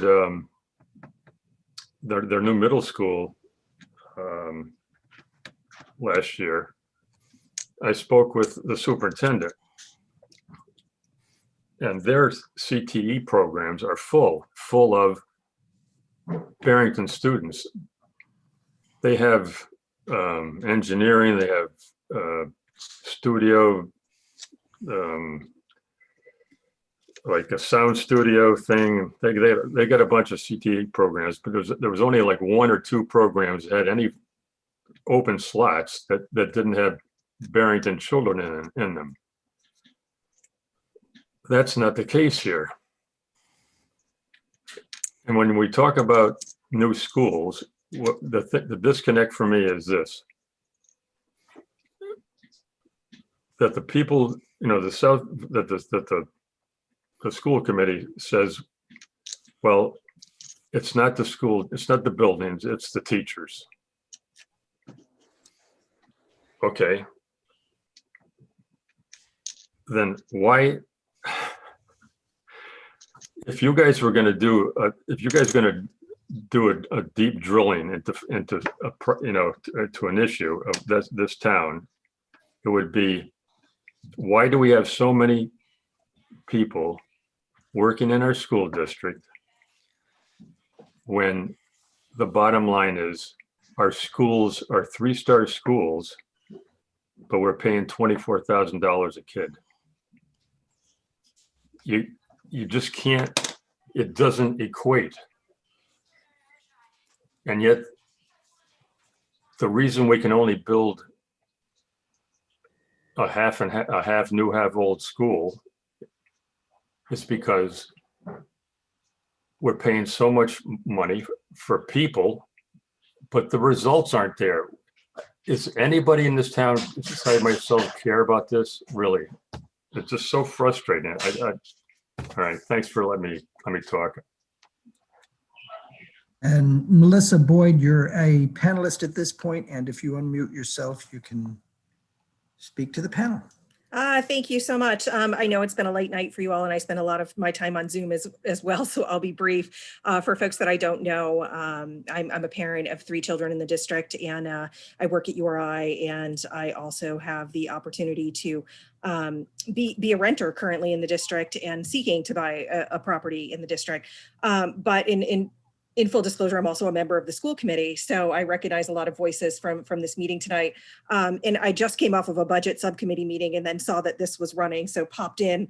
And my question is this, in essence, to say, between Jason, what you were presenting, and knowing Kristen as well, in her conversation back and forth, I'm wondering, is there a plan for this group, which is my first time listening into the SMART group? Is there a plan to share this with school committee and TC of the things that you're talking about? Because it's very timely for me listening to some of the pre-budget conversations, and your data is fascinating just in general to me. So I know it's a late meeting for you all, but thank you for digging into data, if no one else has told you that. And how might we get more of this data to be shared with other folks? So I do want to comment here to Jonathan's point. The information produced here tonight or presented here tonight is not committee data. Yep. This is not the work product of this town of South Kingstown. Understood. A member who made a presentation. His presentation is a public document by virtue of having been presented at a public meeting, but it is not a government document by virtue of having been presented at a public meeting. So it is public.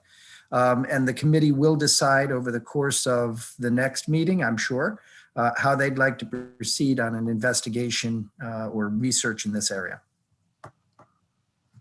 Thank you. That would be wonderful. Even some of the conversations on important spaces that I tuned in for that a little bit beforehand as well. I think it's all valuable information. So thank you. Melissa, I also want to point out that we did have a conversation. I don't know if you were on the call at the time about whether some of the data that I presented on migration could have been a data, a data entry error on the school department's side. So it might be something to look at that the school department and district and committee might be interested in following up on, because this is data that RIDE requires the district to provide. And if there is some kind of issue with how the data is being presented, that's something that, needs to be looked at. Thank you. I appreciate it. Thank you for your time tonight. I would just also add that if this committee is actually doing a deep dive into it, that we would want to have multiple folks providing insight, analysis, and interpretation into the definitions, parameters, modeling, any of those things. That is not the case in this presentation. I think Jason's done a tremendous amount of work, including getting data from different places, but the devil's always in the details, and you have to agree on the assumptions in order to have coalescence on and consensus on the outcomes a lot of the time. So I'd be happy to continue this conversation at any point. Okay. Yeah.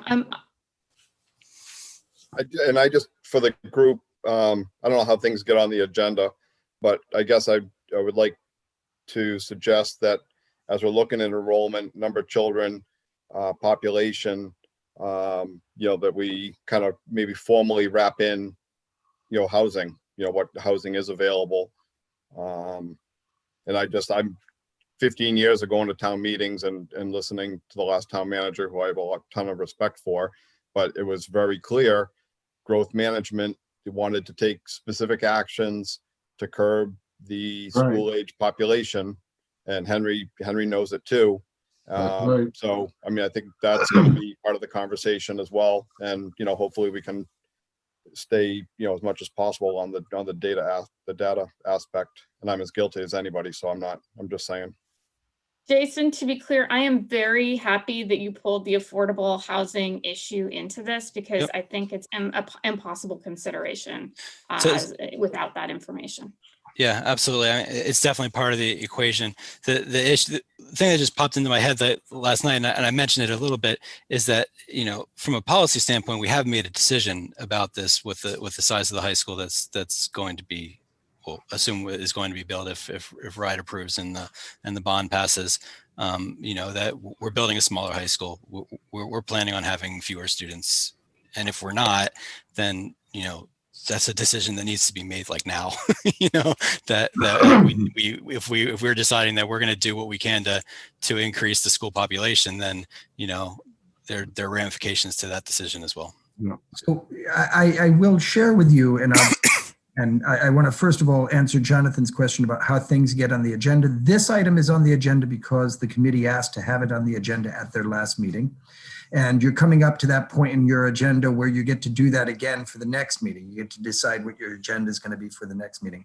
I will point out one thing, because we've been talking about it sort of tangentially for a while here. When I worked for a federal statistical agency, our sort of mantra was, we answer the question, are things getting better or worse, bigger or smaller? But we don't answer the question, what should we do about it? That belongs to Congress.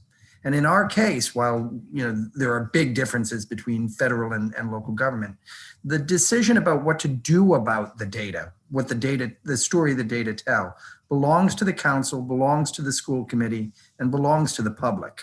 We shouldn't be debating what should be done about the data. That doesn't belong to us as a committee. Exactly right.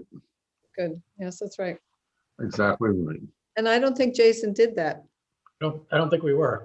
I didn't mean to imply that I thought he did. No, I thought he was, yeah. Okay. Given the late hour, can I have a motion to adjourn? I'll make a motion. Do I have a second? I'll second it. Second. Motion made, motion second. We're adjourned. Oh, well, wait, we didn't talk about what we're going to talk about next time. Uh-oh. Oh, Discussion of the motion. okay. I wish, Somebody can move to reconsider or reconsider the motion to adjourn and just deal with your last bit of business. I move to reconsider the motion I put forward. Okay. All right. Well, definitely more of Jason's data. you know? And also I'd like to leave on there, Jay's data, because within the next month or so, you know, check back with him and see how much he's developed on, that information that he's got going. But like I said, I can't agree with Rob enough. We don't make policy here. We provide data so policymakers can make good decisions. Yep. And I have worked in these schools for over 2 years now, ever since I retired from HK. Every single day, I've worked side by side with all sorts of teachers. I have to tell you, I didn't meet any teachers that were goofing off. I met tons of teachers that are working their hearts out to teach these kids. But on the same token, the vast majority of our students, especially in the high school, they really want to learn something. You know, and if I'm in the classroom alone with them, and I've covered the teacher's agenda, they want to pick my brain, and they have a lot of fun doing it. So the thing is, we can be proud of our students, proud of our teachers, and proud of the product that's being produced. I went to South Kingstown High School. I went there 50 years ago. If I had the kind of teachers they have there now, then I think I'd be a lot smarter. You know, they've just done a great job. So that's my 2 cents. I have a suggestion between now and the next meeting. Some months back, you know, we had talked about outreach to other committees, offering basically our services. And I don't know if Melissa's still on the call, but, you know, she asked, you know, seemed interested and was asking questions and asked about getting, you know, more of this. So maybe it would be worthwhile for somebody to reach out to her or the school committee in general as to how we could help them, what their needs might be, you know, separate from what specifically was presented here, if they have that we can help with. Does anybody have any contacts? I have a couple of contacts in the school committee. Jonathan? I'm happy to reach out to the superintendent. That's probably the best. Yeah. Handle that request. They also now have they have a page on their website, a portal page where you can request information directly without, you know, going through an email. And that sped up this process of getting data from them. So that there's potential moving forward of, you know, improving the transparency of data from the school district.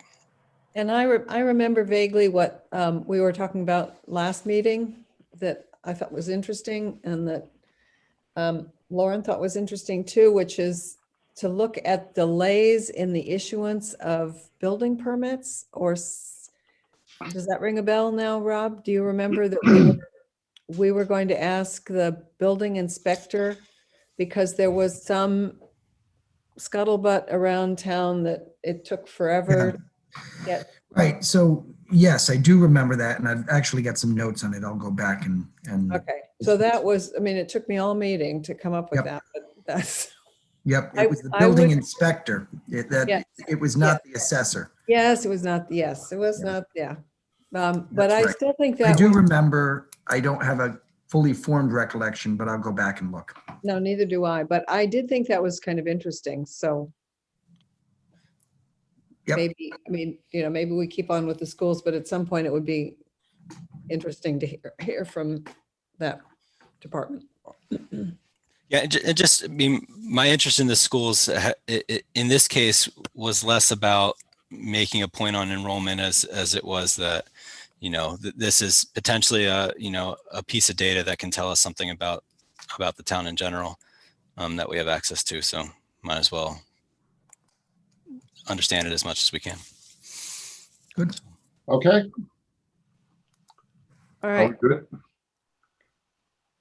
So let's reconsider the motion to adjourn. okay, I'll make it again. Okay. Okay. All right. Thank you very much, everybody. It's been a long night, a very rich agenda, and I appreciate everybody's work. Thank you. Good night. Good night. Good night.